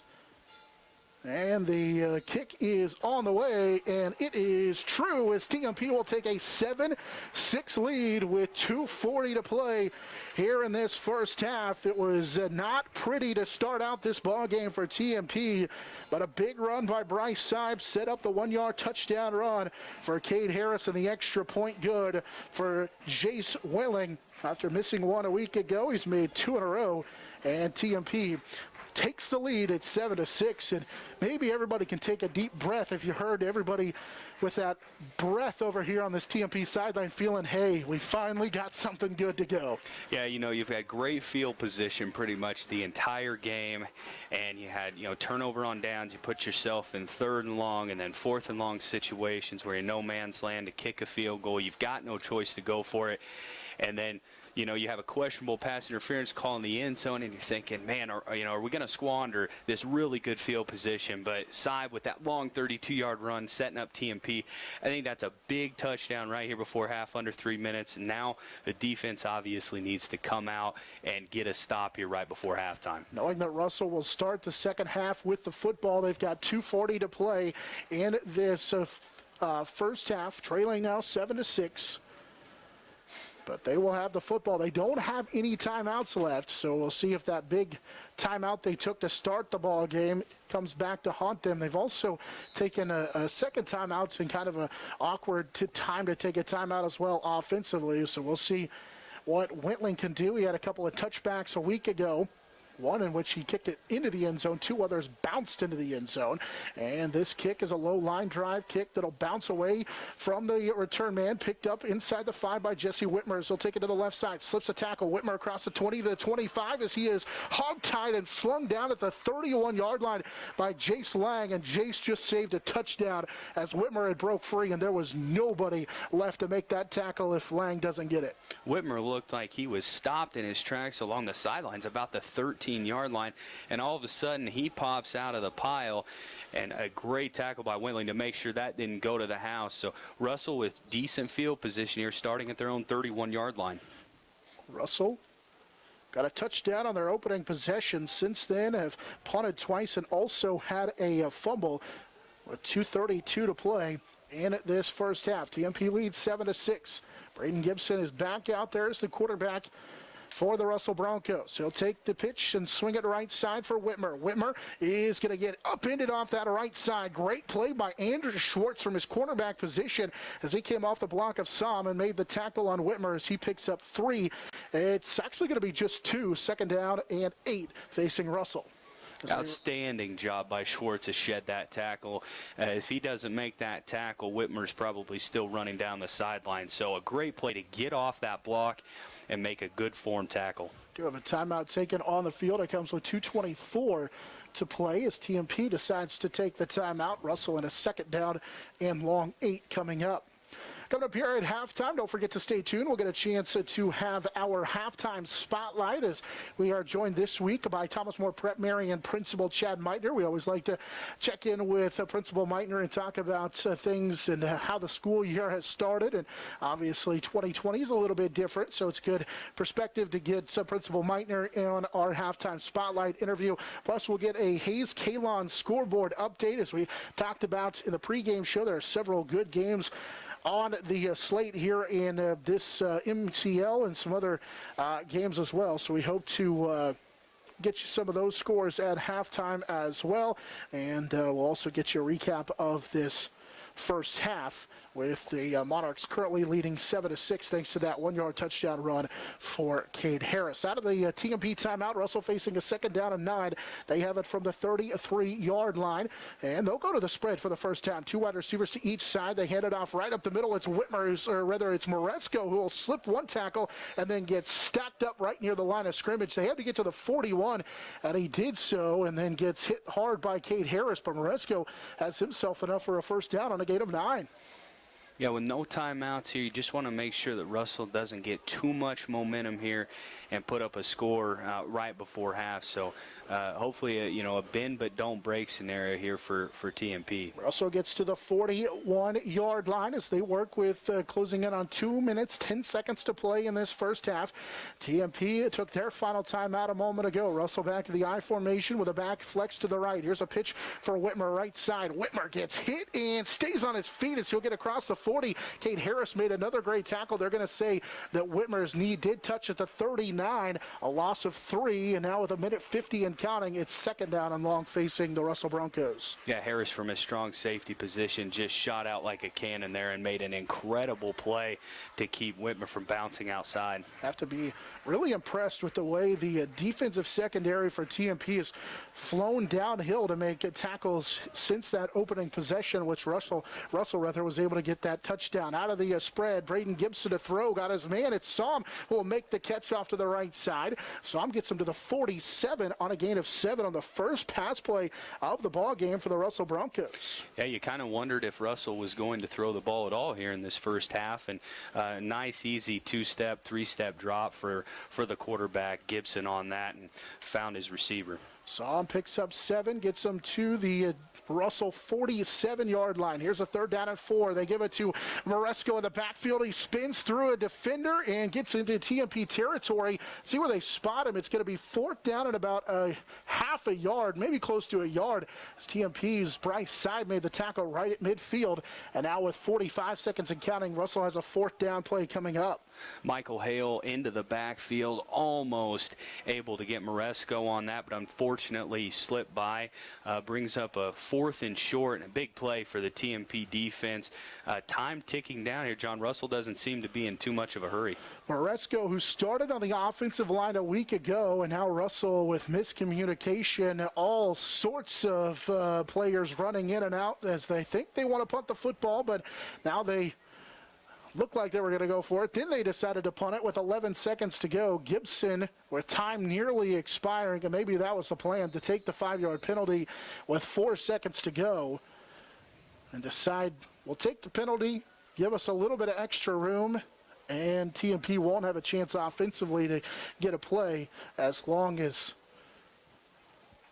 they can get a good kickoff here. You got to think that Harris maybe will see if he can track one down and get a good return, but Russell gets the 5-yard penalty, and then Russell huddles on that far sideline. They don't have any timeouts left. That 5-yard penalty moves them back to the 46-yard line. Yeah, I'm not sure a fake of any sort really makes a whole lot of sense here. I think you just want to get into halftime down 1 if you're Russell. And they're close to getting another delay of game penalty. In fact, they're going to, as the official is going to pull the flag, and there it is. Russell took all sorts of time on that sideline, and they'll get 5 more yards of penalties. So back-to-back delay of game penalties for the Russell Broncos. They have been in no hurry to punt this football. Cade Harris talking with the official back of the 35. Now Russell will hurry, and they sub in a man late. Not sure if they think TMP might try and come for the block. They have no gunners to the outside. Is Gibson ready to kick this one from the 40-yard line? And it's over the head of Gibson.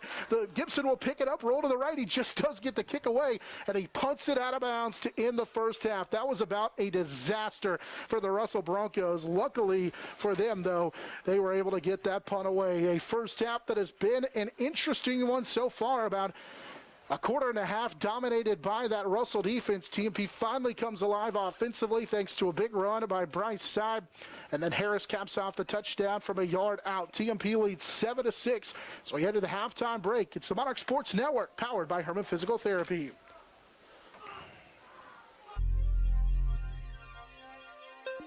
NEXTECH. Get a great deal on internet, video, voice, and business services from the technology experts. NEXTECH. Midwest Energy, a customer-owned cooperative providing safe, reliable, and efficient energy services and promoting growth throughout the region.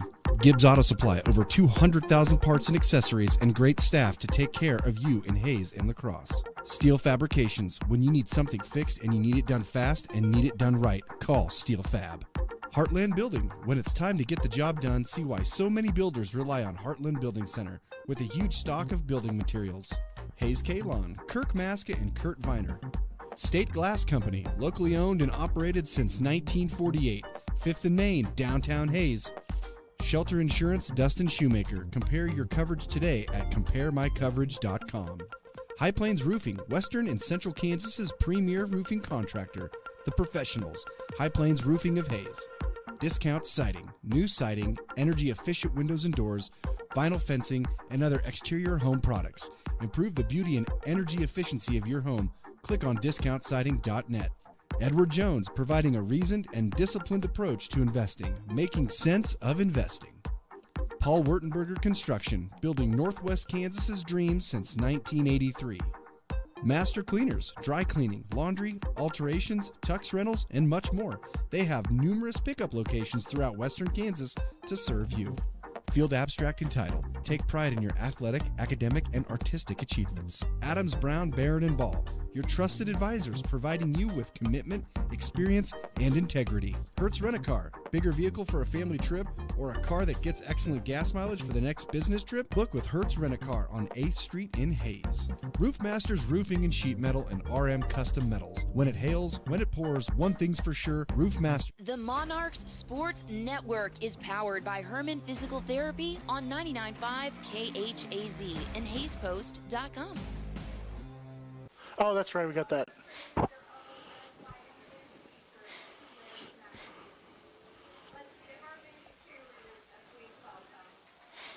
Osborne.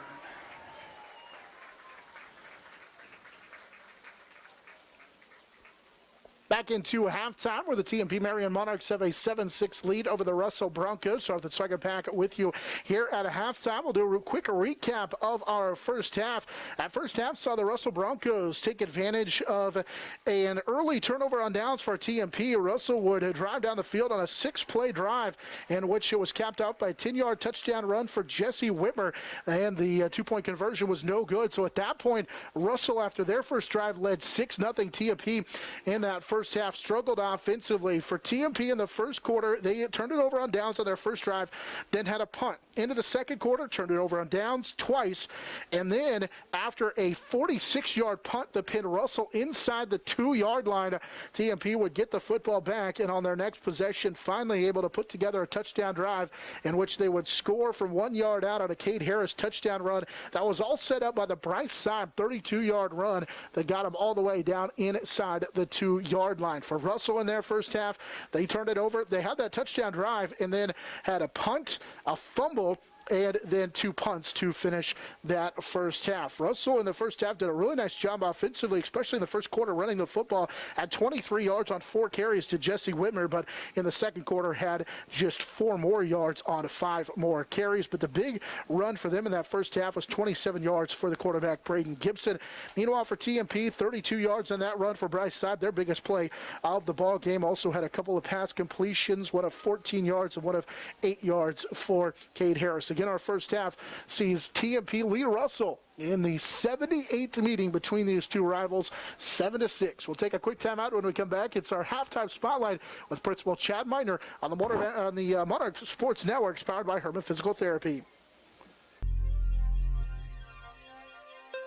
Adams, Brown, Barrett, and Ball, your trusted advisors providing you with commitment, experience, and integrity. Hertz Rent-A-Car, bigger vehicle for a family trip or a car that gets excellent gas mileage for the next business trip? Book with Hertz Rent-A-Car on 8th Street in Hayes. Roof Masters Roofing and Sheet Metal and RM Custom Metals. When it hails, when it pours, one thing's for sure, Roof Masters is who you're looking for. Eagle Communications, our community connected. Shelter Insurance, Dustin Shoemaker. Compare your coverage today at CompareMyCoverage.com. High Plains Roofing, Western and Central Kansas's premier roofing contractor. The Professionals, High Plains Roofing of Hayes. Discount Siding, new siding, energy-efficient windows and doors, vinyl fencing, and other exterior home products. Improve the beauty and energy efficiency of your home. Click on DiscountSiding.net. Edward Jones, providing a reasoned and disciplined approach to investing, making sense of investing. Paul Wertenberger Construction, building Northwest Kansas's dreams since 1983. Master Cleaners, dry cleaning, laundry, alterations, tux rentals, and much more. They have numerous pickup locations throughout Western Kansas to serve you. Field Abstract and Title, take pride in your athletic, academic, and artistic achievements. Back into Lewis Field Stadium on our halftime show. It's time for us now to get our halftime spotlight and chat with the Thomas More Prep Marian principal, Chad Miner. How are you today? Hey, I'm doing great this evening. How are you? We're doing great, and I know that you've got a lot going on, so we appreciate you chatting with us today here and kind of talking about how the year has gone. I know we're early on in the school year, but there's so much going on with 2020, and we can kind of hit on a variety of things. But I guess first and foremost, everybody's happy to be back in some sort and just trying to keep it going. Yes, that's the big celebration. We're now 3 weeks in, and while each week we're evaluating and making decisions for the weeks ahead, we do need to just pause and celebrate that, hey, we got another week under our belts, and we've got students back in the building, and learning is happening, and we're having activities like football games and things like that again. So while it's not like it used to be in the years past, we're definitely happy to get a little closer to normal. What I know, and that was one of the things that you had talked about when everybody was kind of leading up to it, is just how important it is to have the kids back in the classroom as compared to the spring, because of the difficulty between the online learning, the distance learning, as compared to being in the classroom. Yeah, and we've been able to take advantage of that time here over the summer to improve that. We've got recent shipments and trying to upgrade our technology in our classrooms just to accommodate so many more students who are, having to learn from home for a short amount of time or for a long period of time, depending on the situation. And so, it's better than in the spring when it comes to learning from home, but we know that that's still not as good as learning in the classroom when you're face-to-face in person. And so that's our goal, is to keep that type of instruction as long as possible, as long as it's safely possible. And for you and all of the teachers there at Thomas More Prep Marian, what was this summer like, having to completely come up with this program where it was, hey, if someone has to quarantine or has to be working on classroom stuff at home, how was that process like, and how many, what did you put into the summer to get ready for it? Well, just a lot of meetings, a lot of what do we have to work with? And I know every school in the state's under the same situation. The same principals and teachers were always asking questions and not always able to get the answers you wanted when you wanted them. We'd ask the questions in June, and so we'd try to make our plan, and then we'd ask in July, okay, here's a little more information. But understandably so, nobody knew exactly what the exact answer would be at that time. And to an extent, we're still having that week to week. We kind of as we quarantine some students, then we start to ask, okay, well, how's the best way to communicate to them? How's the best way to continue their education? And so those questions have just been a big part of the summer, answering them as best we could and coming up with as many plans as we could to cover all the scenarios that we might face.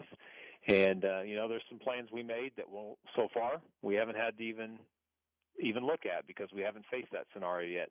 And then we've been surprised already this year. A couple of things have come up and are like, oh, we don't necessarily have a plan for this exact situation. What do we do? So the biggest thing, I think, coming into this school year for the teachers and educators is we've got to be flexible. We've got to be willing to take whatever the day throws at us or the week throws at us and come up with a solution. Sitting around complaining about it, maybe we can do that for about 2 seconds, but then we got to start figuring out a solution and make it happen. And I have to take my hat off to my staff, the faculty and staff here at the school. They've just been awesome to work with. They just want to get back to school. They want to do whatever it takes. They're just like, hey, what do we need to do? Tell me, and we're going to do it. I mean, with attitudes like that, we're pretty blessed.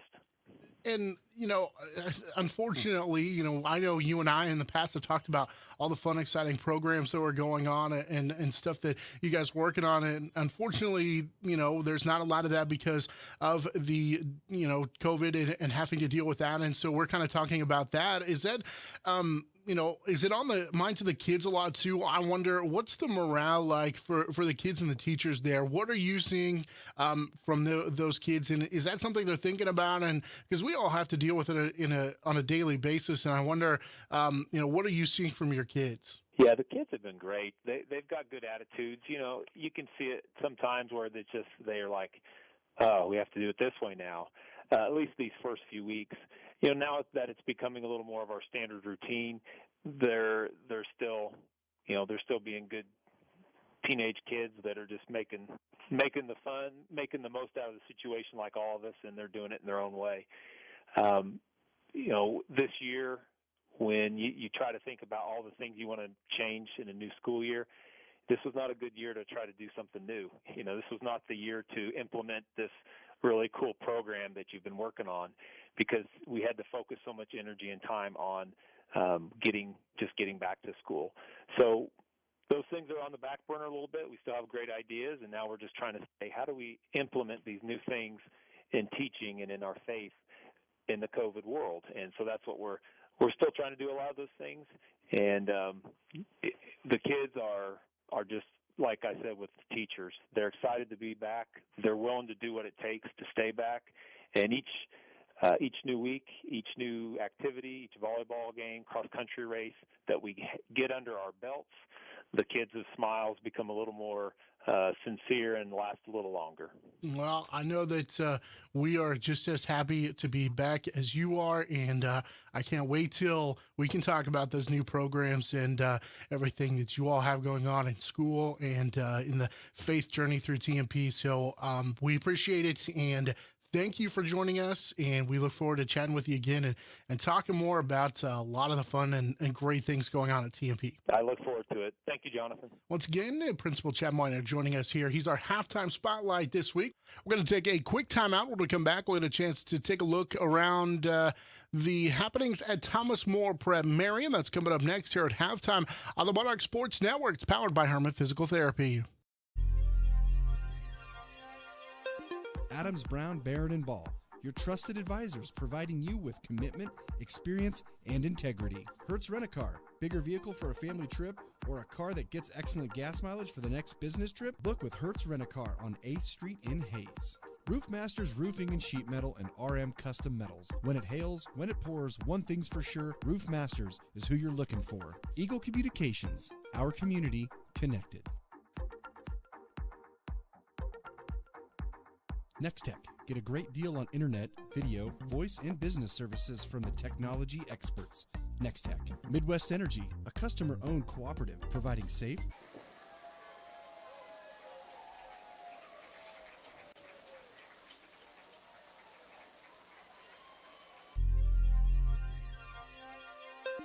NEXTECH. Get a great deal on internet, video, voice, and business services from the technology experts.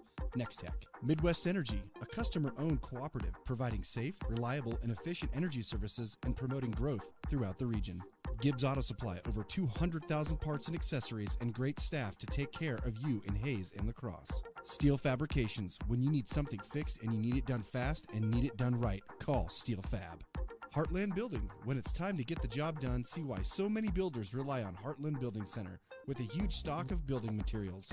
Hayes Kalon, Kirk Maska, and Kurt Viner. State Glass Company, locally owned and operated since 1948, 5th and Main, downtown Hayes. Shelter Insurance, Dustin Shoemaker. Compare your coverage today at CompareMyCoverage.com. High Plains Roofing, Western and Central Kansas's premier roofing contractor. The Professionals, High Plains Roofing of Hayes. Discount Siding, new siding, energy-efficient windows and doors, vinyl fencing, and other exterior home products. Improve the beauty and energy efficiency of your home. Click on discountsiding.net. Edward Jones, providing a reasoned and disciplined approach to investing, making sense of investing. Paul Wurtenberger Construction, building Northwest Kansas's dreams since 1983. Master Cleaners, dry cleaning, laundry, alterations, tux rentals, and much more. They have numerous pickup locations throughout Western Kansas to serve you. Field Abstract and Title. Take pride in your athletic, academic, and artistic achievements. Adams, Brown, Barrett, and Ball. Your trusted advisors providing you with commitment, experience, and integrity. Hertz Rent-A-Car. Bigger vehicle for a family trip or a car that gets excellent gas mileage for the next business trip? Book with Hertz Rent-A-Car on 8th Street in Hayes. Roof Masters Roofing and Sheet Metal and RM Custom Metals. When it hails, when it pours, one thing's for sure, Roof Masters is who you're looking for. Let's do no. No, I got nothing. All right. So, that Hill City Nest City game is at halftime. Okay. So that's about all I got. Well, I got quite a few, man. Did you find anything on that Texoma game? No. Nope, they didn't tweet. Shelter Insurance, Dustin Shoemaker. Compare your coverage today at CompareMyCoverage.com. High Plains Roofing, Western and Central Kansas's premier roofing contractor. The Professionals, High Plains Roofing of Hayes. Discount Siding, new siding, energy-efficient windows and doors, vinyl fencing, and other exterior home products. Improve the beauty and energy efficiency of your home. Click on discountsiding.net. Edward Jones, providing a reasoned and disciplined approach to investing, making sense of investing. Paul Wurtenberger Construction, building Northwest Kansas's dreams since 1983. Master Cleaners, dry cleaning, laundry, alterations, tux rentals, and much more. They have numerous pickup locations throughout Western Kansas to serve you. Field Abstract and Title. Take pride in your athletic, academic, and artistic achievements.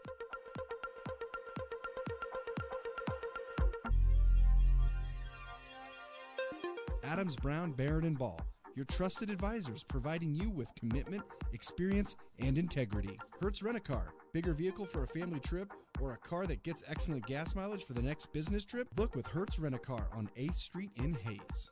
Roof Masters Roofing and Sheet Metal and RM Custom Metals. When it hails, when it pours, one thing's for sure, Roof Masters is who you're looking for. Eagle Communications, our community connected.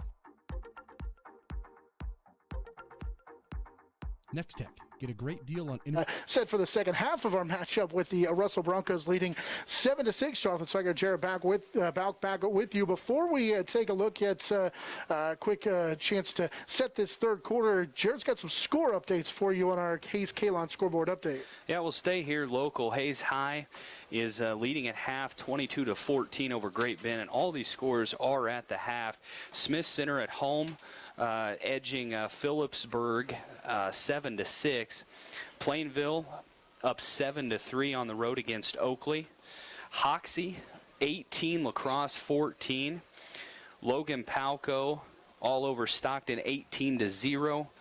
Hill City at home over Nest City 7-0. And the final score that we have at the half, Syracuse all over Elkhart 26-0 at home. Bulldogs over the Wildcats. Well, that's Syracuse game. We're keeping an eye on some of those teams from Southwest Kansas because in 2 weeks, Syracuse will come to town to take on the TMP-Marian Monarchs as they kick off district play in 2 weeks. That's our Hayes Kalon scoreboard update. The green grass you want in the spring starts with spraying in the fall by Hayes Kalon. Call Kirk Matzke at 623-0674 or Kurt Viner at 623 8-4-7. Russell, who kicked off to start the first half of this football game, will receive to start out this third quarter. TMP leading 7-6, and the Monarchs, Jared, trying to carry that momentum they had in the first half at the end of that second quarter into the second half. Yeah, not exactly the start that they wanted coming into this football game, but they finished the second half very strong, getting that touchdown, leading 7-6. So they'll kick off here to start, and a 3-and-out would be really nice for that defense. Whitmer standing right around his own goal line as Wentling gets a sidewinder kick that'll bounce at the 20. Wyatt Middleton will pick it up at the 19-yard line and gets horse-collared and brought down as Lance Lang makes the tackle. He got him up around the shoulder pads and brought him down. Not the horse collar tackle, but he wrangled him around the shoulder pads and slung him to the ground as Russell will take over at their own 22-yard line. A very powerful tackle without the flag. Russell had an opening drive in which they went 6 plays covering the 53 yards on which they scored that touchdown from 10 yards out from Jesse Whitmer. But after that, their offense really stalled, as did TMP. So Russell will start with the football at their own 22-yard line. Out of the spread, they'll hand it off right up the middle on first down as they'll get to the 24-yard line on the first play of this second half. TMP with Marcus Legree, the big fella at the bottom of that pile, sets him up with a second down and 7. You had to think that they're going to come out and run the football, as they only threw the ball once in the first half. So no surprise here, keeping it on the ground on this first possession out of the second half.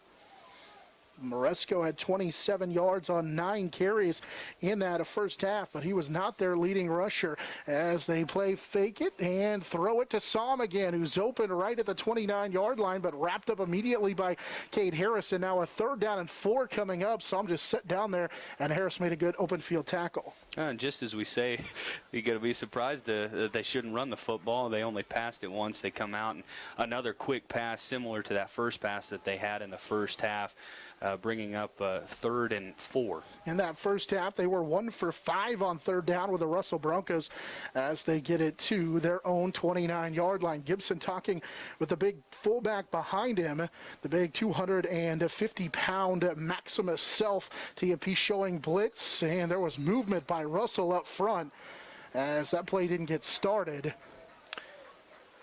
It looks like it was the freshman Aiden Morrell on that left side. Jumped a little bit early. That was one thing we saw quite a bit of in that first half. That'll be penalty number 6 for the Russell Broncos for 30 yards, and it moves them back close to the original line of scrimmage at the 23-yard line. Meanwhile, for TMP in that first half, they also were bit by the penalty bug as they finished with 4 penalties for 30 yards. Now, in all fairness, one of them was an offensive pass interference penalty that wiped away a touchdown. So after that, before that, they only had 15 yards. Here's a big 3rd down and long. Gibson to throw, looking down the field, and he's going to overthrow his intended receiver, trying to find Braden Strobel up the left side, but Lance Lang did a good job to get in his way and force that incomplete pass. Yeah, great defense by Lang. There was no way even a perfect pass was not going to get in there. It's great coverage by number 21, Lance Lang. Ball at the Russell 23-yard line following the incomplete pass, and a 4th down coming up here. Russell in that first half punted 4 times, had a fumble and a touchdown drive as Braden Gibson, the quarterback, after the incomplete pass, is ready to punt this football away. Gibson is 2 for 3 passing for 11 yards, and this punt is a good one into the Kansas night sky. Taken to the 42 by Harris. His little shake and bake as he runs into his own blocker at the 45-yard line. Lang turned around to block somebody, and Harris and Lang collide at the 45, and that's where TMP will start at their own 46-yard line. Fortunately for Harris, even though he ran into Lang, I don't think that return was going anywhere. Good job by the Russell special teams. That's really the first time that they've actually contained Harris on a return. Harris, an all-league returner a year ago in the Mid-Continent League. Braden Gibson was an all-league punter in the North Central Activities Association a year ago. TMP will take over at their own 46-yard line, leading 7-6 thanks to that touchdown run by Harris after the big play in that first half by Siebel. Option for Harris, right side. He's going to keep it as he tries to get the edge, and it's brought down by Whitmer on the right side as Roth brought him down as well to the 49. Thought maybe there was a seam as he picks up 3 on first down. It's if he could have got past that initial tackle there, Mark Rack had Braden Gibson blocked on the outside, and he would have easily ran in for a touchdown. Yeah, I got to think he would have lit the lamp for the second time in this one. 9:45 and counting in this third quarter. TMP leads 7-6, trying to find some offensive rhythm in their first possession of the second half. Wide receiver to each side as they go back to that double wing set. Motion man is Jace Lang. Option again right side. Here's a late pitch for Lance right side. Jace Lang with a great block as Lang will get the first down and gets chopped out of bounds by Andrew Roth.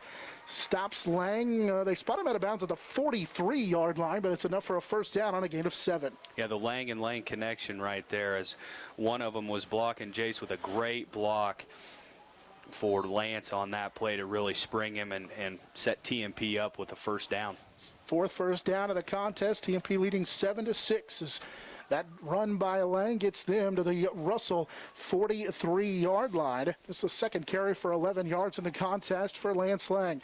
Harris underneath center in the double wing formation. Quick drop left side. He'll go to his wide receiver. It's Whitling who makes the catch. Chase fights through a defender, and it takes 2 to bring him down to the 23-yard line. A gain of 20 and another TMP first down. Just a nice little curl route, sat down about 7 yards from the line of scrimmage there. No one in the vicinity defensively for Russell. Easy pitch and catch for a big gain. And at 180 pounds, the junior Whitling, it took 2 of them to bring him down as he has his second reception of the contest for 28 yards, and it's his third catch of the season. They go back to that double wing set from the 23-yard line. Harris drops back, quick pass right side, and Rack dropped it. He was thinking about taking off and run early, and he had it inside the 20-yard line on an incomplete pass. Second down and 10. Yeah, really, same play, different side of the field, different receiver. Unfortunately, a different result, but Rack just wanted to get up the field just a little bit in a hurry there and started running before he could secure the football. Zach Mice will run in a play. He'll be wide receiver here to the right side of the formation. Wide receiver is Whitling to the left. It's Harris and company driving with under 9 minutes to go in this third quarter, leading 7-6. Harris will send a man, Lance Lang in motion as they run the double wing formation. Right side, Harris is going to keep it, bounces it, stiff arm, and will be hauled down as 3 different Russell Broncos bring him down. Good play by Somm as Harris will lose 2 on the play as he wasn't going to let Harris get free. Yeah, it looked like could have maybe even been a late hit or a hit up high helmet to helmet there, John, but unfortunately not called, and great pursuit by the Russell defense on that particular play. TMP backs it up to the Russell 24-yard line on that loss of 1, and now the Monarchs facing a third down and 11 from the 25. So they have to get it inside that 14-yard line of the Russell Broncos. Motion man with Russell showing blitz. They do get through, and nope, we're going to have an offside penalty on the Russell Broncos. Yeah, Russell's done a good job of timing some of those blitzes, but they're clearly offsides, and good call by the officiating crew. 7th penalty for 35 yards for the Russell Broncos. Up front, Monarchs again shuffle that offensive line. Marcus Legree is in up front as the right guard for TMP. Monarchs have slid Colton Higgins to the left tackle position. Here's a third down now and much shorter. 3rd and 6. Motion man is Jace Lang. Harris drops back to pass. Looking in. He's got his man. It's Lang who will make the catch. Lance fights through a defender. Still on his feet. Dives. He stretches for the goal line. And he is in for the touchdown. Lang would not be denied as he took that pass at the 10-yard line and just bowled through defenders and scores from 19 yards out as TMP adds another touchdown. This time it's a Lang from Cade Harris. A great individual effort on that play to run that football in. And Jace Whitling running a go route, taking the safety with him, allowing Lang to come in underneath, catch that football at the 10-yard line, and that was just sheer will and determination to get the ball in the end zone for the Monarchs. Lang with his first catch of the season, his first career touchdown reception, making his second career touchdown reception. It's his first touchdown reception here of the season. And now Whitling on to attempt the extra point out of the hold of Harris. And Jace drills this one, but it is going to be wide to the left. He had plenty of distance, just missed it wide to the left, but TMP has scored 13 unanswered points, and they lead 13-6 with 7:43 to play in this third quarter as the Monarchs get that 19-yard pass from Harris to Lance Lang, and the first touchdown of the season for Lang comes from 19 yards out. And the Monarchs are able to take advantage of great field position and drive down the field and score. A very balanced drive, 54-yard drive on that, John, as they mixed up the run and pass really well. Really good to see TMP come out and get that stop and put the ball in the end zone. Now leading 13-6. Feel like they're starting to get a little momentum, settle in offensively, and getting stops defensively as well. Now, that was not the same team that we saw in the first quarter. No, that was not the first team or the same team that we saw in the first quarter. I think we knew coming in that this was a game that we knew they had to bounce back, and not the start they wanted. Really good field position in those first two quarters and couldn't capitalize. But you couldn't have scripted a better start to this second half than what they've done right now. Monarchs able to drive down the field and score. And again, Lang just muscling his way into the end zone. A year ago, he had 10 catches for 145 yards, so he gets the first catch of the season here, and he muscles his way from 19 yards out for the touchdown to put TMP on top by that 13-6 score with 7:43 to play here in this third quarter. As Willing ready to kick it again from the north to the south at Lewis Field Stadium. Wentling with a low line drive kick that will be picked up by the up back as it's Whitmer, who's got a little bit of a seam across the 35 and gets brought down shy of the 40. I think that's a 37-yard line. We see them change things up a little bit. Jesse Whitmer, the dynamic return man, was the up back this time. He switched with Wyatt Middleton, and that worked out as Russell will have good field position to the 37-yard line. And Whitmer's had a little bit of success on the ground, so they put him back there to return a little squib kick, and not the greatest coverage on special teams, but Russell will begin the drive at the 38-yard line.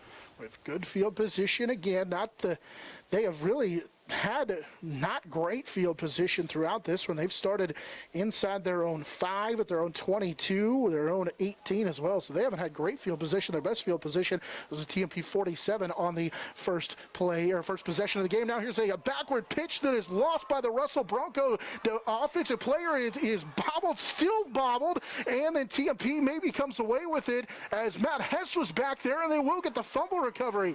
That was not a great play offensively. About every different opportunity for TMP to pick it up 3 or 4 different times, and it's Matt Hess who will track it down. That play was doomed from the start as Whitmer couldn't handle the quick pitch, and it's a second TMP fumble recovery.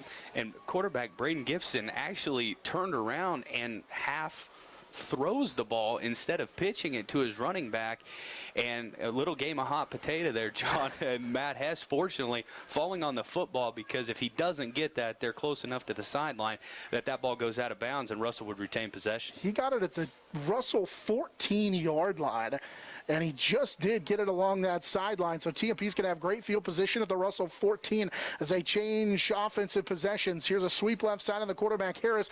He tried to get to the corner, but he couldn't do it as he's ran out of bounds on that far sideline. Good coverage by Whitmer as he ran him out of bounds as Harris picks up just a yard to the Russell 13-yard line.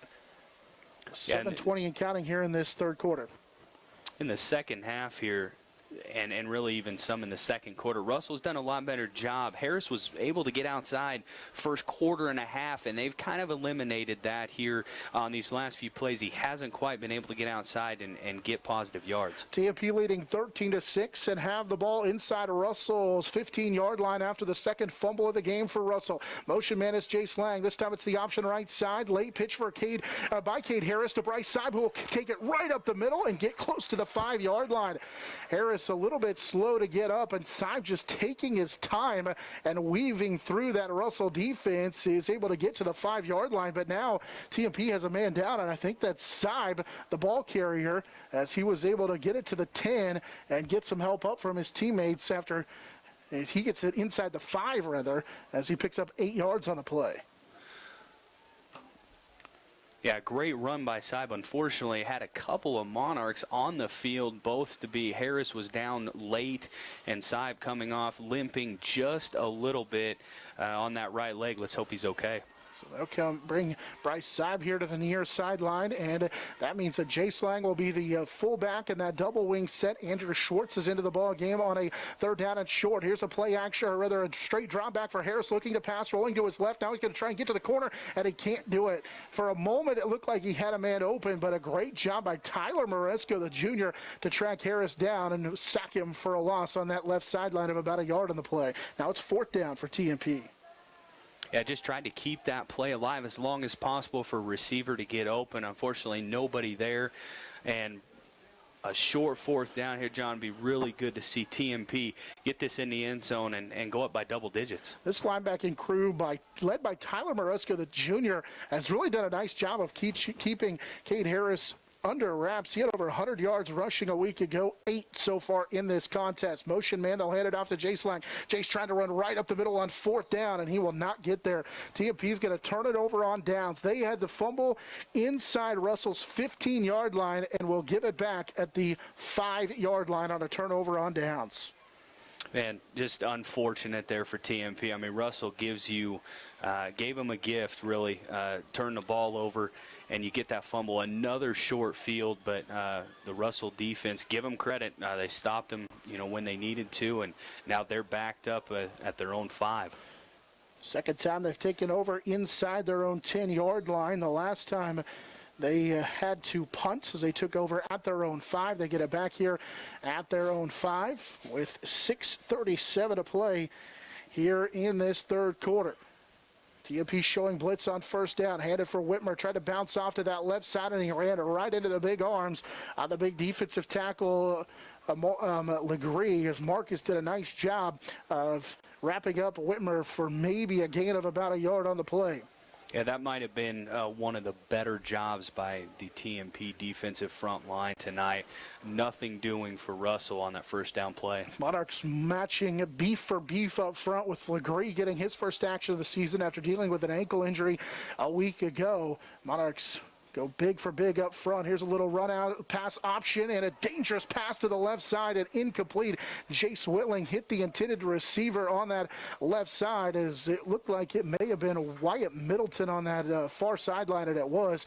And it was kind of that RPO, and Middleton got hit and had that ball jarred free. Incomplete pass. It's third down. Yeah, very close to being a backwards pass and a live ball, which would have resulted in a TMP touchdown. But a great stick by Whitling on that to shake things up and make sure he doesn't catch the football. Just under 6 minutes to go here in this third quarter, and now the referee makes a group of young TMP Monarch fans, I believe, move back into the stands in the end zone as they were kind of getting closer and closer to the field. Here's a third down and long. Quick pass play over the middle and through the hands of an intended receiver.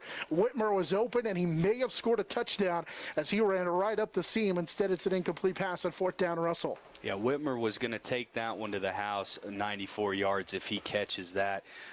Lucky break there for TMP, but one that they need to take advantage of and capitalize on. Russell just 1 of 7 on third down. TMP is 2 of 7 on third down. And now late substitutions for 2 TMP defenders. And Braden Gibson with the running punt right side as TMP got caught substituting. Here's a late catch by Harris at the 42. He's got a wall to the right side to the 20. Inside Russell territory, barrels into a defender and will be out of bounds as Nathan Henderson makes the tackle. But Cade Harris lowered his shoulder to the 8-yard line. TMP is in business at the Russell 8. Well, they kick to him, they don't kick to him, and now they kick to him. And again, Harris makes them pay with a great punt return, setting up TMP yet again, this time inside the Russell 10-yard line with first and goal. 34-yard punt return, and that was with TMP in the middle of substituting. They had a defensive lineman running off the field, then turned around and ran back on the field, but didn't get all the way onto the field as Harris was able to take that punt for 32, make it 33 yards, and set him up first down and goal from the 8. TMP leads 13-6. They'll hand it left side for Andrew Schwartz following his defender. Schwartz trying to find a little bit of running room, gets to the 6 as he picks up 2 on his first carry of the ball game.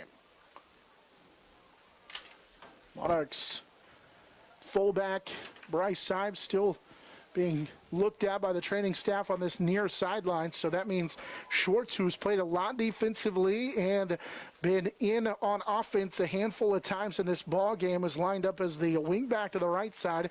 Jace Lang is the fullback. So they go to that double wing set. Wide receiver right side, Mice. Left side, it's Whitling. Harris on second down and goal just outside the 5. Long count. Cade looks to pass. Play action left side. He'll air it out for Whitling. Threw it, and it's incomplete. That was dangerous.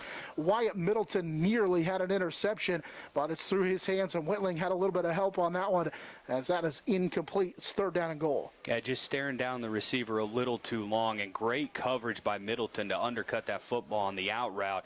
Nearly picked it off in the end zone for Russell. Middleton, that sophomore defensive back, nearly came away with it. They've done a pretty good job against TMP, especially Whitling down the field. Jace has 2 catches for 28 yards, had a touchdown wiped off by pass interference, and also dropped a touchdown catch as well. Here's a big third down and goal just outside the 5. Harris underneath center. He'll send a man in motion out of the double wing set. It's going to be a direct keeper right side. He's got blockers out in front as he slips a tackle of Haas. Stays on his feet, leaps over a man, and will score from just outside the 5-yard line. Harris would not be denied as Cade Harris scores his second rushing touchdown of the ball game as he gets to the right side and gets in for the touchdown. TMP now adds 6 more and leads now 19-6.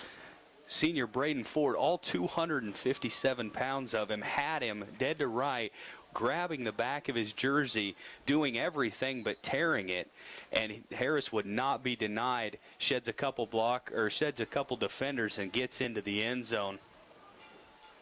Great individual effort. 4:49 to play in this third quarter. TMP adds 6 more, and now Whitling on to attempt the extra point. He's 1 for 2 for the second week in a row on extra point attempts. Snap out of the hold of Harris. This kick for Whitling is good. So 2 of 3 on extra points as Whitling, and TMP now leads 20-6 here in this third quarter. We've got 4:49 to play. And what I think probably stands out the most, and you hit on it, it's the individual effort we've seen on the Harris touchdown, the Lang touchdown pass in which he went from 19 yards out, and then Siebel on the long run that set up the touchdown. That's been the difference in this really second and third quarter. TMP's effort level is exponentially better today in this second kind of half that we've seen so far. Yeah, you could even go back to the second quarter. Mark Rack's catch of 14 yards. He got great individual effort there to get an additional 4 yards after the catch, dragging a defender. So, you know, TMP, they've had some great individual efforts that have really kind of turned the table here, and they look extremely dominant here in this third quarter. Kind of broken record, but don't look like the same team that you saw in quarter number 1. The effort has been much better. With 4:49 to go here in this third quarter, TMP has taken a 20-6 lead. They've scored 2 third quarter touchdowns. Monarch Athletics is powered by Herman Physical Therapy. They will get you back to the game after an injury quickly. They offer dry needling and deep tissue laser therapy to speed up the healing process, free consultations, and you'll see your same physical therapist every visit. Herman Physical Therapy, they love helping people, and you can find them on Facebook. TMP following the touchdown drive in which they took advantage of a great kick out, or rather great punt return by Cade Harris, leads 20-6 after the touchdown. Whitling's kick, this is a high end-over-end kick. It'll be Wyatt Middleton from the 6-yard line as he'll get a block from Whitmer, take it right up the middle to the 20, try to bounce it to the right side, and TMP stretched it out. Did a nice job on special teams, did the TMP Monarchs, as that time Michael Gross in the open field helps to make a tackle, and Russell will take over at their own 22-yard line. And again, not the greatest field position starting out here for Russell at their own 22.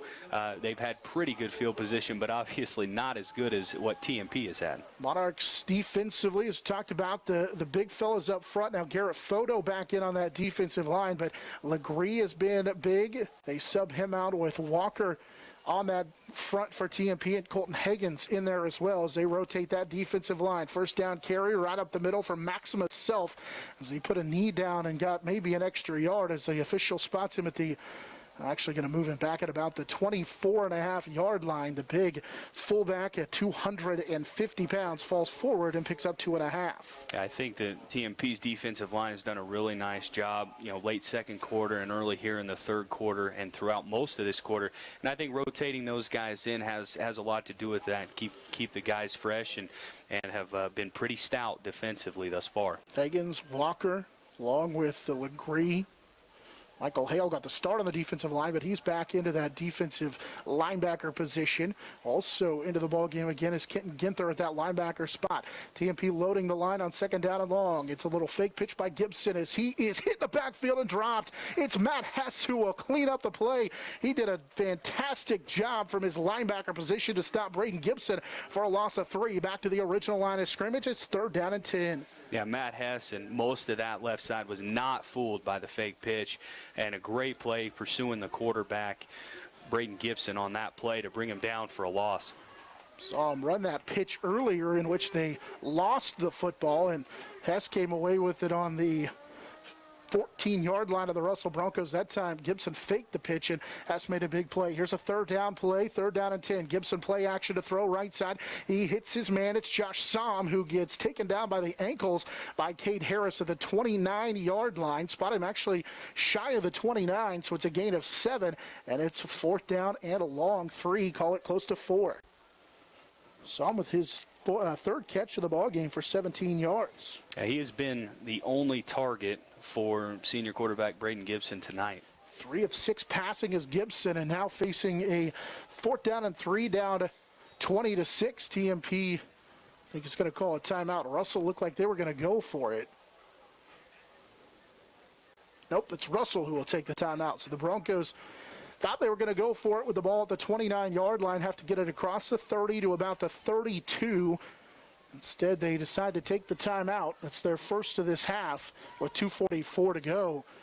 Big play here. TMP still in control, leading by 14 at 20-6, but you feel like if you can find a way to get this ball back, if Russell decides to go for it, they're kind of in no man's land where they need points, and TMP's offense has found a little bit of a rhythm. You feel like if you're TMP, stop here and you can really put this game away.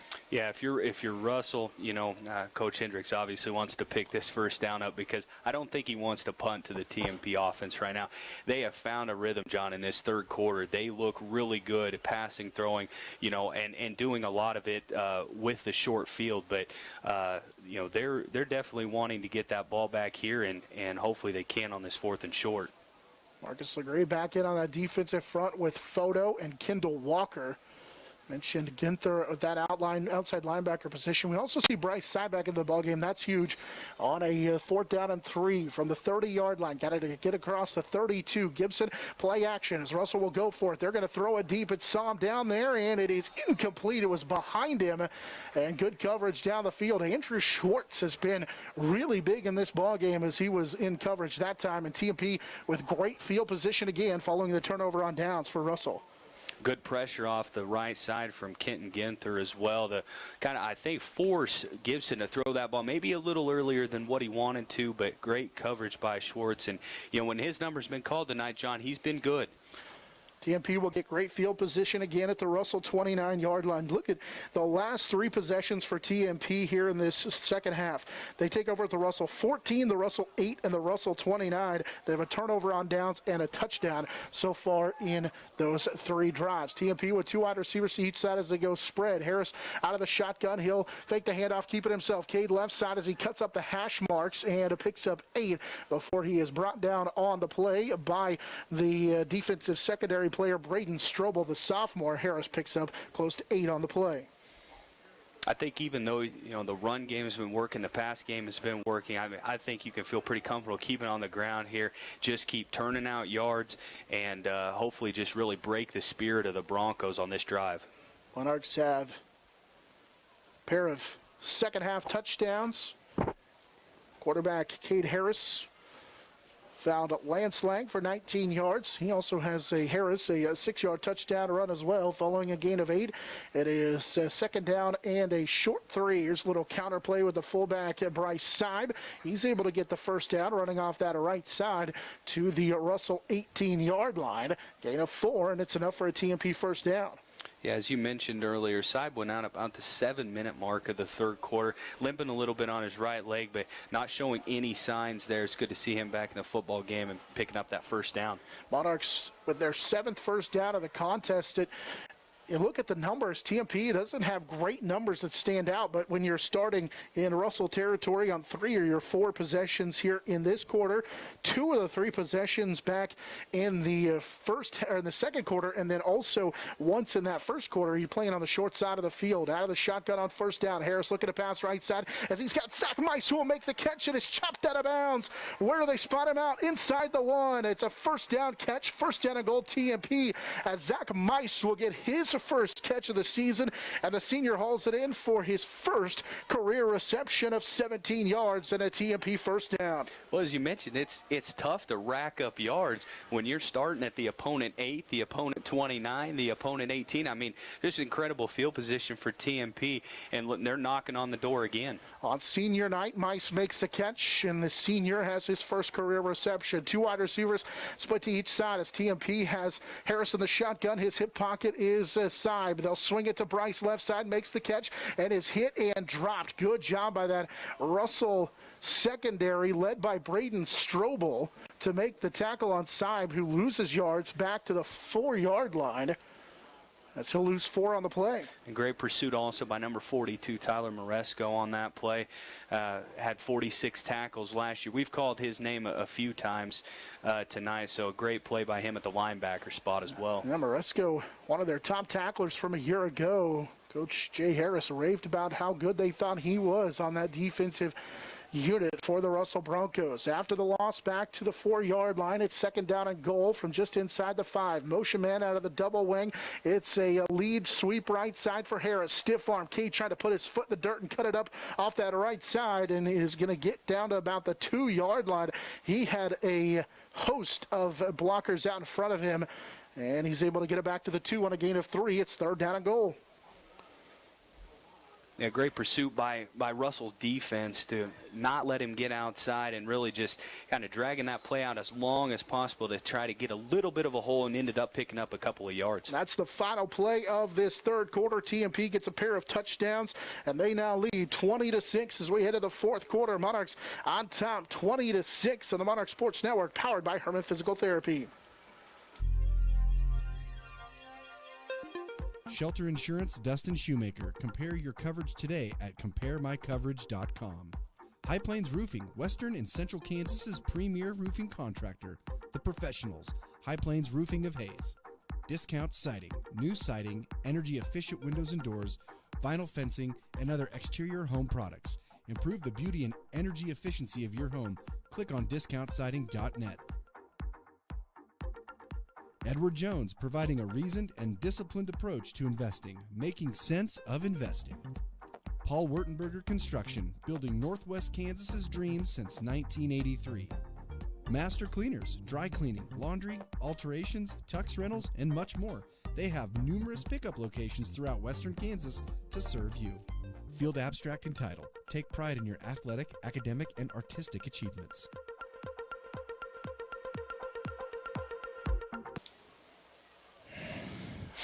Monarchs leading by 14 at 20-6 and driving with a big third down and goal coming up here as they've got it third down and goal from inside the Russell 3-yard line, trying to put this thing away early in this fourth quarter. Monarchs got 2 third-quarter touchdowns, one from Cade Harris to Lance Lang, which he scored on a 19-yard touchdown pass, and then Harris took it in from 16 yards out to give TMP that 20-6 lead. They've scored 20 unanswered points in this contest so far.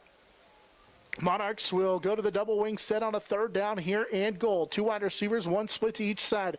Harris sends a man in motion as he's going to hand it off to the fullback side. Bryce fighting for the goal line. No signal yet. And actually it's going to be a ball that came free and picked up by Russell's Moresco, but they're going to say he was down.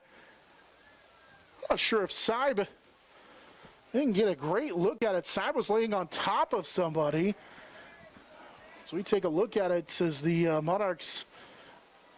Oh, now they signal touchdown. So after all that, Bryce Siebel gets credit for a 2-yard touchdown run.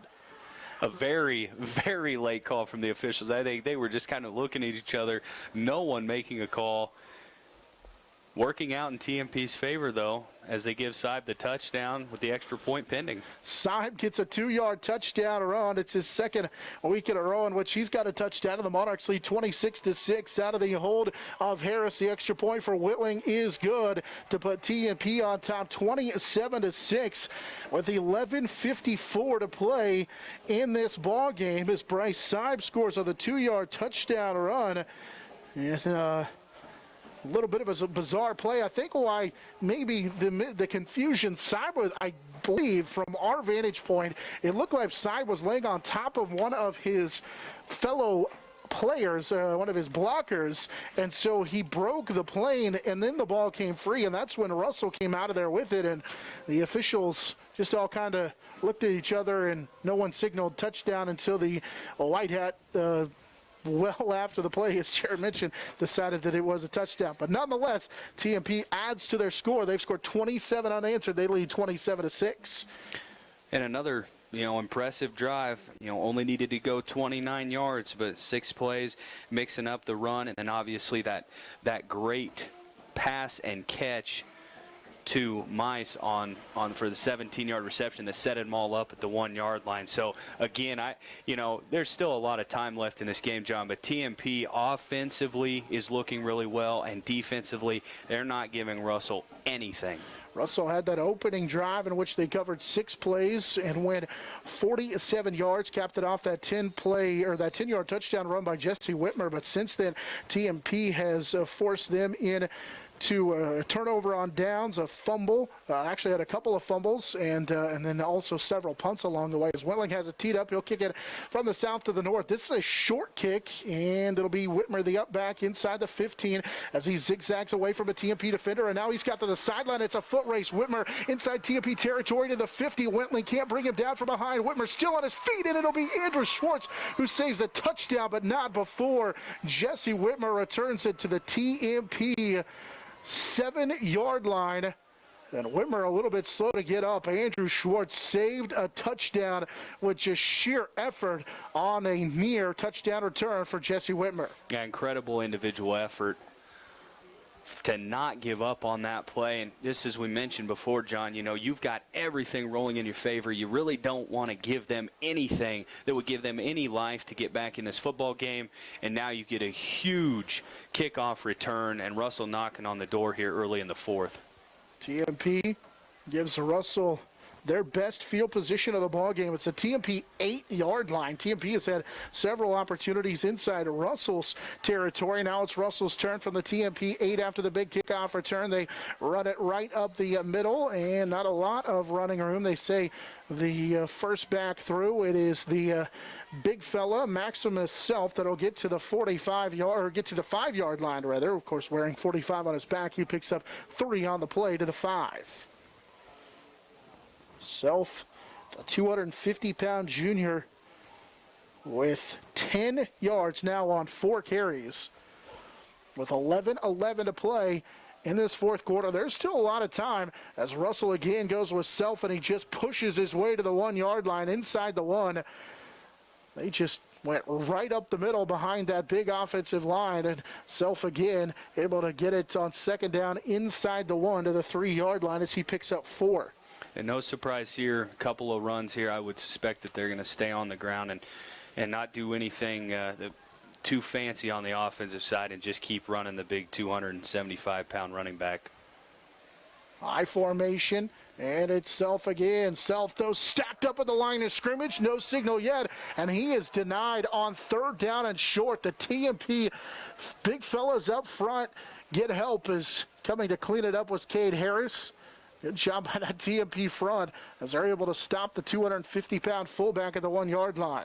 Garrett Photo in on the defensive line, Matt Hess and company. They did a great job. It's obviously very difficult to bring down Maximus Self, and they did a great job there to stop him short of the goal line. And he is injured on the play, so he's going to have to come out of the ballgame as he needs help to that sideline. That's a big injury. It's the big fullback.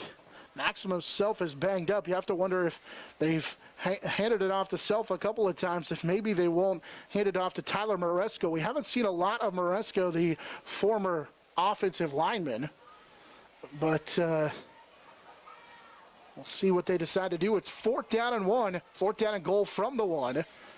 TMP has stopped Russell here on that last play. Russell will bring Maresco into the ball game as the fullback in the I formation.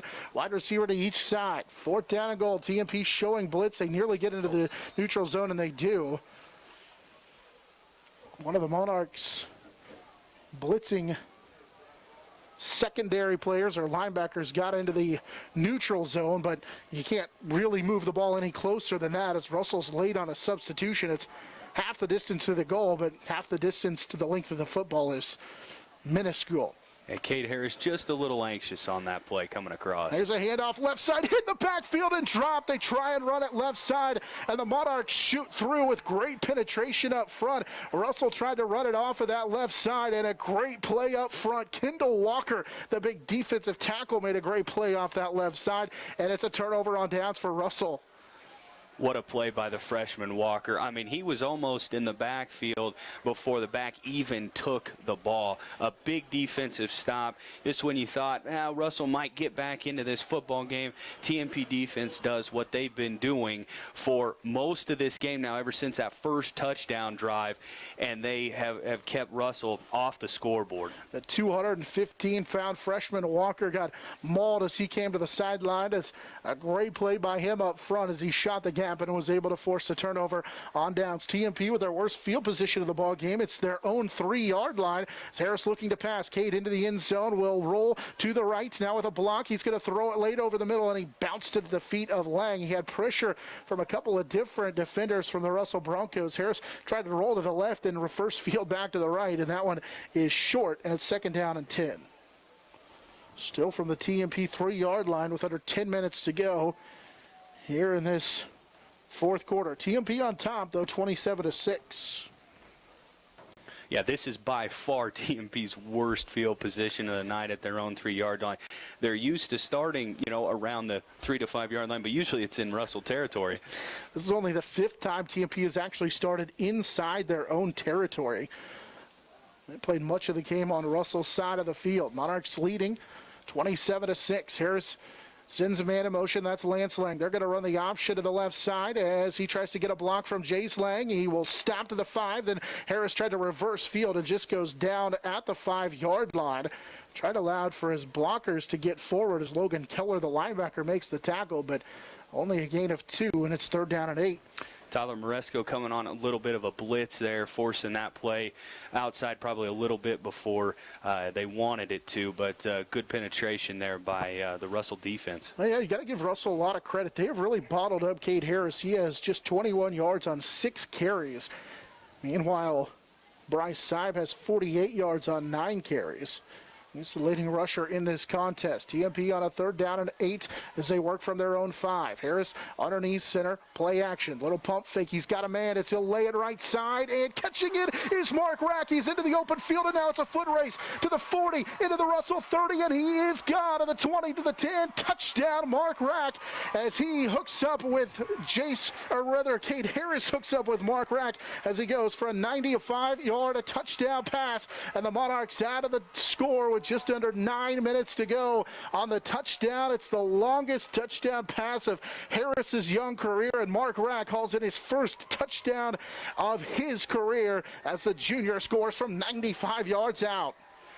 No chance for the Russell secondary on that play. That pump fake by Harris absolutely froze everybody except the person that was supposed to not freeze, which would be Mark Rack, and he took it to the house. A slight bobble on the catch, but maintained possession and took it to the house. Monarchs will line up to go for the extra points already after the touchdown. Welling out of the hold of Harris. The kick is on the way, and it is good as Jace Welling adds the extra point. TMP now on top 34-6 over the Russell Broncos. They've scored 34 unanswered points, and it comes with 8:57 to play here in this fourth quarter. It's the second touchdown pass of the game for Cade Harris. This time it's Mark Rack who will haul it in for 95 yards out as the Monarchs are able to add to the lead, and they lead 34-6 over the Russell Broncos. Worst field position of the game, no problem for TMP, right? Just go up top and get a 95-yard touchdown. So great execution, great pump fake, great catch. TMP, as they have done this whole entire second half, just continues to put it on Russell here, leading by 28 in the middle of the fourth quarter. Monarchs just under 9 minutes to go in this ball game. That took them 2 plays to cover 95 yards as they took over at their own. Well, it actually ends up being a 93 or 97-yard scoring play, 95-yard scoring drive, 95 yards on one play on the pass from Harris to Mark Rack. So TMP on top. Here midway through this fourth quarter, Monarchs after a slow start feel much better about the way they played here in this second half, leading 34-6. Welling, fresh off of adding the extra points, has it teed up and ready to kick it from our right to our left, the south to the north here in this second half. Monarchs in those home blue uniforms will don the whites for the first time next week as they travel to Plainville to take on the Cardinals. The kick from Whitling, trying to angle it away from Whitmer. It'll be instead Middleton at the 9. Middleton to the left side is going to be wrapped up, fighting for extra yards, and not a lot of running room there as Wyatt Middleton got wrapped up on that sideline. TMP special teams with a nice play down the field. Just nowhere to go that time for the return man Middleton. Russell will take over. 8:50 to play in this ball game, trailing 34-6, and they have it at their own 20-yard line.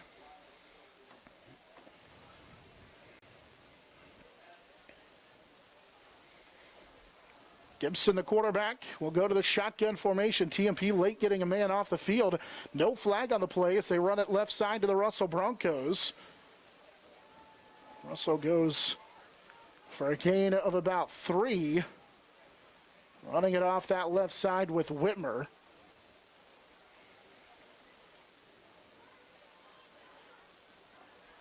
We'll bring up second down and a short 7. Second down and 6 after short gain that time. Out of the shotgun again, Gibson will hand it for Maresco. Maresco close to the 30-yard line. He'll get to the 29, so he picks up 5. Sets him up with a third down and short. Yeah, a little surprised Russell's maybe not in a little bit more of a hurry here, down by multiple scores, but they seem pretty content to take their time and run the football. 7:50 and counting in this one. TMP leading 34-6. Psalms the wide receiver to the right side as they'll go to the spread again.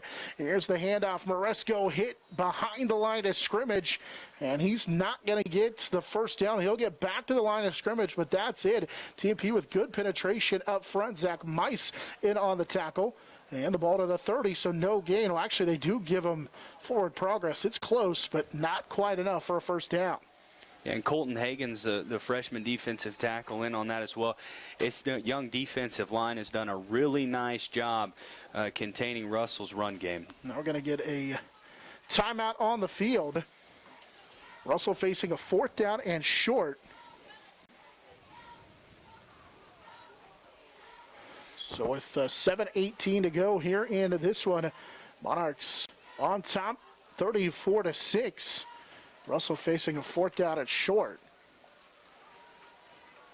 See what the Russell Broncos decide to do here.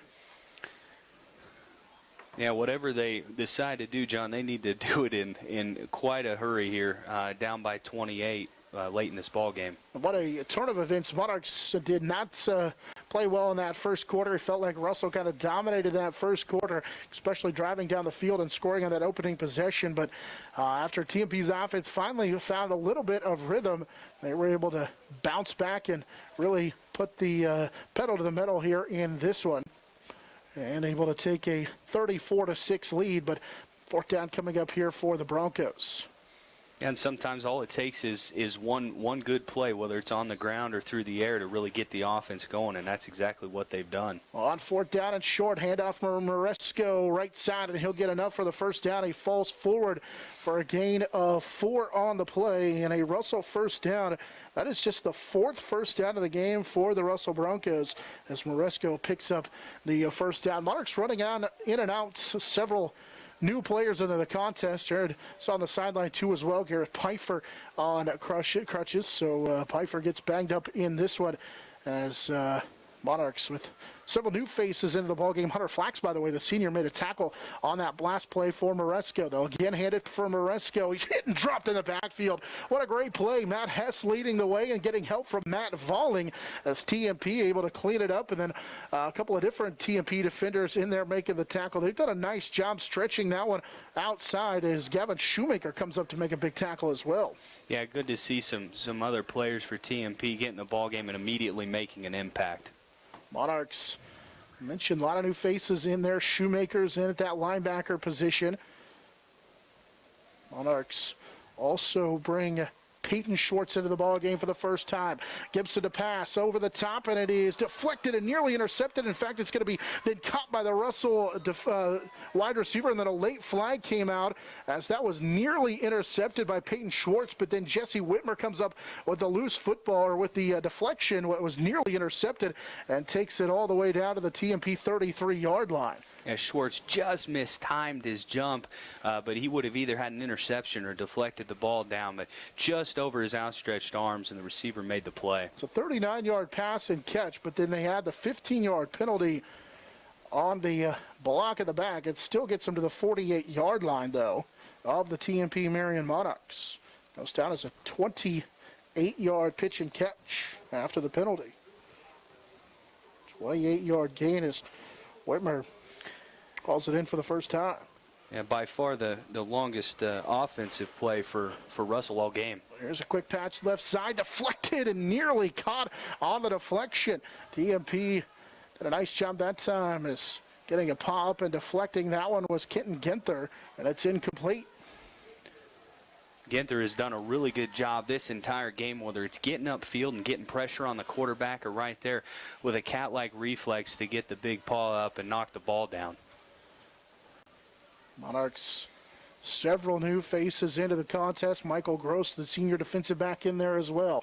Under 6 minutes to go in this one. Pass right side for Nye, and it's incomplete.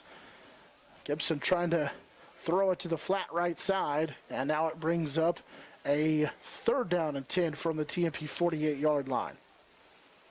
Second play where Gibson's thrown it, and very, very could have nearly been a backwards pass in a live football. So Russell fortunate on both of those plays to not have it be a live ball. From the TMP 48-yard line, Gibson on a 3rd down and 10 have to get it inside the TMP 40. Gibson to pass right side behind his man, but Somm makes the catch anyway. Had 2 receivers in the same spot, and Somm will be brought down at the TMP 40-yard line as he gets stacked up, but not before he gets to the 40-yard line. Michael Gross in the area, Cade Harris in there as well.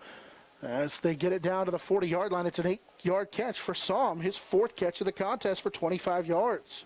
And Gibson could have took his pick. Somm, Middleton both in the area, and I think Middleton maybe was a little surprised that he didn't get it, but a good 8-yard play for the Broncos. And now a 4th down opportunity here for the Broncos as they've got it to the TMP 40-yard line as they hand it off underneath. Moresco is going to be bottled up. We'll see if he gets the extra effort to the line of gain. I think he may have got it on that second effort as Schwartz helped make the tackle. They're going to take a look, and they may have to measure. He needed all of 2 yards to get it to the TMP 38-yard line, and just looking at it, it's almost right down the line for us.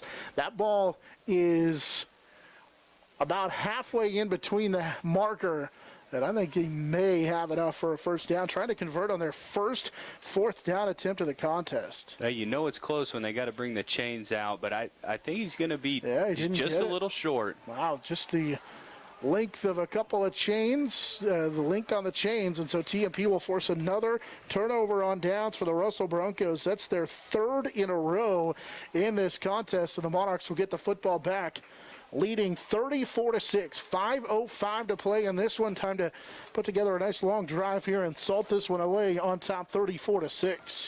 Late in the game, Russell put together by far their best drive since the very first drive of the game where they had the touchdown. But again, TMP's defense doing what they've done all game, and that's make sure that they don't go any further, and they held them on downs. Monarchs still with that first-team offense back out on the field. We talked about the injury to Pfeiffer, not in there on that offensive line, is another underneath handoff taken by Jace Lang, the fullback. Gets back to the line of scrimmage, and that's it as he is brought down on the play by Moresco. And it's second down at 10 as the clock continues to wind. Yeah, at this point, hand the ball off and obviously just get the clock ticked down and just get this victory. Big game for TMP. Great to bounce back, as we talked about early in the broadcast. Leading 34-6. Monarchs will send a wide receiver to each side of the formation. Harris with that double wing formation. Send a man in motion. It's Schwartz. They fake the pitch to him. Run it with Lang, the fullback right side, and he is stacked up on back-to-back carries. Gets back to the line of scrimmage. Philip Laurie, the junior, in on that defensive line. Whitmer in on the tackle as well for Russell, and it's third down and 10 after no gain that time. And these plays, even though the game is 34-6 and out of reach, I mean, these are big plays for a young offensive line to continue to gain continuity and continue to gain some confidence as they move forward in this season as a unit. Marcus Legree is in on that line as the Monarchs had to do some shifting because of Garrett Pfeiffer out with that injury as he's here on the near sideline. So they shift a little bit on that offensive line. Play action on third down. Here's a quick catch for Lance Lang, left side to the 50. He's got the first down and will be knocked out of bounds inside Russell territory at the 46-yard line, but it's enough for a first down as they get inside Russell territory. The Monarchs do a nice job, able to advance to the Russell 46 on this time a gain of 15. And they've ran that play a couple of times, just a little drag route, shallow drag route across the middle of the field, and they bring a corner route deep to take the safety back with them, and it has worked pretty much every time they've ran it. Monarchs, Michael Gross came out a little bit banged up on that play as well, and now that's one thing you got to worry about with 3:40 left in this fourth quarter, leading 34-6. So they get it to the Russell 48-yard line. Harris will send Lang in motion. That's Lance, and another pass opportunity for TMP. Pressure in Harris's face. He slips a tackle. Harris still on his feet. Now he's going to look to take off and run as he'll get to the 50, comes back across the field, trying to pick up a couple of blocks to the Russell 40, and will be brought down at the Russell 36-yard line. And Zach Mice, like he may have turned an ankle. All that running for TMP, it ends up being a gain of 11 and a first down for Harris. Yeah, and Matt Hess with a great block on the outside to allow Harris to cut back across the field. And, John, at this point, you obviously don't want to see anyone get hurt as this game is well in hand for TMP. Getting Ginther in on that offensive line now for TMP as they do some more shifting. Michael Hale is the one who's moved to the center spot for Pfeiffer, who's out of the ball game. Wide receiver to each side. Under 3 minutes to go. Lang will go in motion. They just give it right up the middle to Jace Lang as he'll break a tackle inside the 30, and Jace stumbles down to the 22-yard line. Touchdown, a saving tackle that time made by Braden Strobel. If it's not for the shoestring tackle, Jace Lang takes it in for the touchdown. Instead, Jace Lang picks up 14 on the play and another TMP first down. Last three plays, 15-yard pass, run of 11, a run of 14. TMP's offense really hasn't missed a beat all of this second half. And that's with a lot of changes on that offensive line as well for TMP. 2.5 to go. Good to see Michael Gross back in there on that wide receiver spot for TMP, and a handoff just does get to Jace Lang as hit in the backfield was a quarterback, Cade Harris, by a blitzing linebacker for the Russell Broncos. As Lang gets back to the line of scrimmage, Harris just did get that handoff off. Lang with no gain that time, back to the line of scrimmage. Yeah, and on those two previous runs, John, great to see the offensive line continue to build confidence and continue to open up those holes as we move further along in this season. Monarchs bring in another new face on that offensive unit as the handoff for Hunter Flax trying to run off of that left side. The senior able to get to the 20-yard line, picks up a couple on his first carry with 1:40 and counting. TMP leading 34-6. They scored 34 unanswered points as they're looking to pick up win number 1 on the season. Yeah, and great on senior night to get the seniors in, and just it's a special night for them, obviously, and it's great to send them out with a great win here tonight. 1:20 and counting here. TMP gets it to the Russell 20-yard line. Gross and Mice, the two wide receivers. Harris underneath center. He sends Schwartz in motion, bobbled snap, balls on the ground, and TMP trying to pick it up. Russell is able to jump on it, though, and TMP's going to lose the snap. Russell, again, had men in the neutral zone and nearly jumped the snap, but a bad snap as Harris couldn't hang on to it. TMP's going to turn it over with the fumble. It's the first turnover of the contest for TMP, and Russell gets it back after the TMP fumble. That's the one thing that Russell's done pretty well in this football game defensively is they have timed their blitz very well, and majority of the time has gotten in the backfield, and in this case forcing a turnover. Of course, new center in there is Michael Hale working with Cade Harris, so that obviously could be a reason for the bad snap as Monarchs give it back on the turnover. Russell will get it back. 1:03 to go in the final couple of snaps of this one. Out of the shotgun, they work with Andrew Roth. He'll throw it off to the right side. Middleton makes the catch, made a man miss, then fights across the 30 to about the 32-yard line. As the catch is hauled in by Wyatt Middleton. TMP had a couple of different players come up to make that tackle, led by Harrison Lowe, who gets his first tackle of the contest. Roth also with his first pass completion and attempt as it goes for 4 yards to Wyatt Middleton. Roth played a lot of quarterback a week ago as he's back in there now. Looking to pass again right side. This one through the hands of Nye and incomplete. And now second down and long facing Russell. 26 seconds to go in this one. TMP looking to pick up their first win of the season, trying to get back to 1-1. They're just a couple of seconds away from doing so in this one. Meanwhile, Russell's going to drop to 0-2. It'll be their second straight 0-2 start. Monarchs trailed 6-0 midway through that first quarter, but really got it going in the second quarter and have scored 34 unanswered points. Two wide receivers to each side out of the spread. Roth looking to throw. He's just going to heave it deep up the seam left side. That ball is underthrown, deflected, and incomplete. Good play by Peyton Schwartz down the field in that seam. So he was able to turn into a good defender. Nearly looked like he was the offensive player that time as it's incomplete. And now it's fourth down for Russell. Yeah, pretty nice throw there, but just a little bit underthrown, John. But as we pointed out in the keys to the game, gave up a total of 459 yards last week against Oakley, and they have done a much better job here tonight and have just been very, very thorough on the defensive side of the football. Fourth down coming up. They bring Roth back in at that quarterback position. It's got Maresco next to him. They're going to run the option left side. Roth will keep it. Now he pitches it late. Maresco makes the catch on the pitch. Stretching it left side. He won't get the first down at the 35-yard line. It's a turnover on downs as TMP did a nice job that time on that left sideline. A couple of different players, including like Gavin Shoemaker was over there to make that tackle.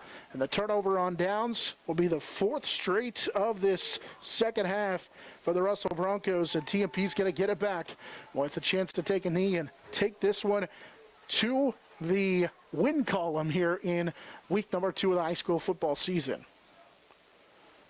And Maresco did a great job of reaching back with one hand to haul that pitch in. But, again, we've talked about it all night. The TMP defense yet again stops Russell on fourth down, and they just have not been able to get anything going offensively. Monarchs will go to the victory formation, leading 34-6 for the final play of the ball game. Harris underneath center, and that will do it. The Monarchs trailed early 6-0 midway through that first quarter. They would go on to score 34 unanswered points. Cade Harris scored a pair of rushing touchdowns, one from 6 and one from 1 yard out.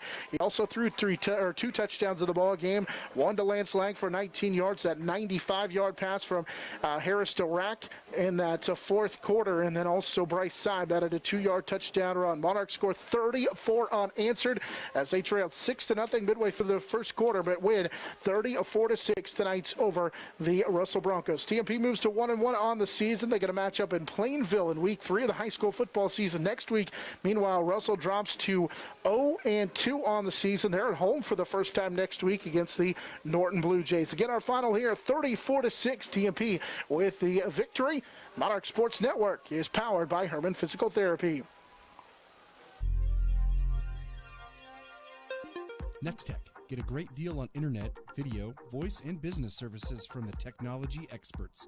NEXTECH. Midwest Energy, a customer-owned cooperative providing safe, reliable, and efficient energy services and promoting growth throughout the region. Gibbs Auto Supply, over 200,000 parts and accessories and great staff to take care of you in Hayes and LaCrosse. Steel Fabrications, when you need something fixed and you need it done fast and need it done right, call Steel Fab. Heartland Building. When it's time to get the job done, see why so many builders rely on Heartland Building Center with a huge stock of building materials. Hayes Kalon, Kirk Maska, and Kurt Viner. State Glass Company, locally owned and operated since 1948. 5th and Main, downtown Hayes. Shelter Insurance, Dustin Shoemaker. Compare your coverage today at CompareMyCoverage.com. High Plains Roofing, Western and Central Kansas's premier roofing contractor. The Professionals, High Plains Roofing of Hayes. Discount Siding, new siding, energy-efficient windows and doors, vinyl fencing, and other exterior home products. Improve the beauty and energy efficiency of your home. Click on discountsiding.net. Edward Jones, providing a reasoned and disciplined approach to investing, making sense of investing. Paul Wurtenberger Construction, building Northwest Kansas's dreams since 1983. Master Cleaners, dry cleaning, laundry, alterations, tux rentals, and much more. They have numerous pickup locations throughout western Kansas to serve you. Field Abstract and Title. Take pride in your athletic, academic, and artistic achievements. Adams, Brown, Barron, and Ball. Your trusted advisors providing you with commitment, experience, and integrity. Hertz Rent-A-Car. Bigger vehicle for a family trip or a car that gets excellent gas mileage for the next business trip? Book with Hertz Rent-A-Car on 8th Street in Hayes. Roof Masters Roofing and Sheet Metal and RM Custom Metals. When it hails, when it pours, one thing's for sure, Roof Masters is who you're looking for.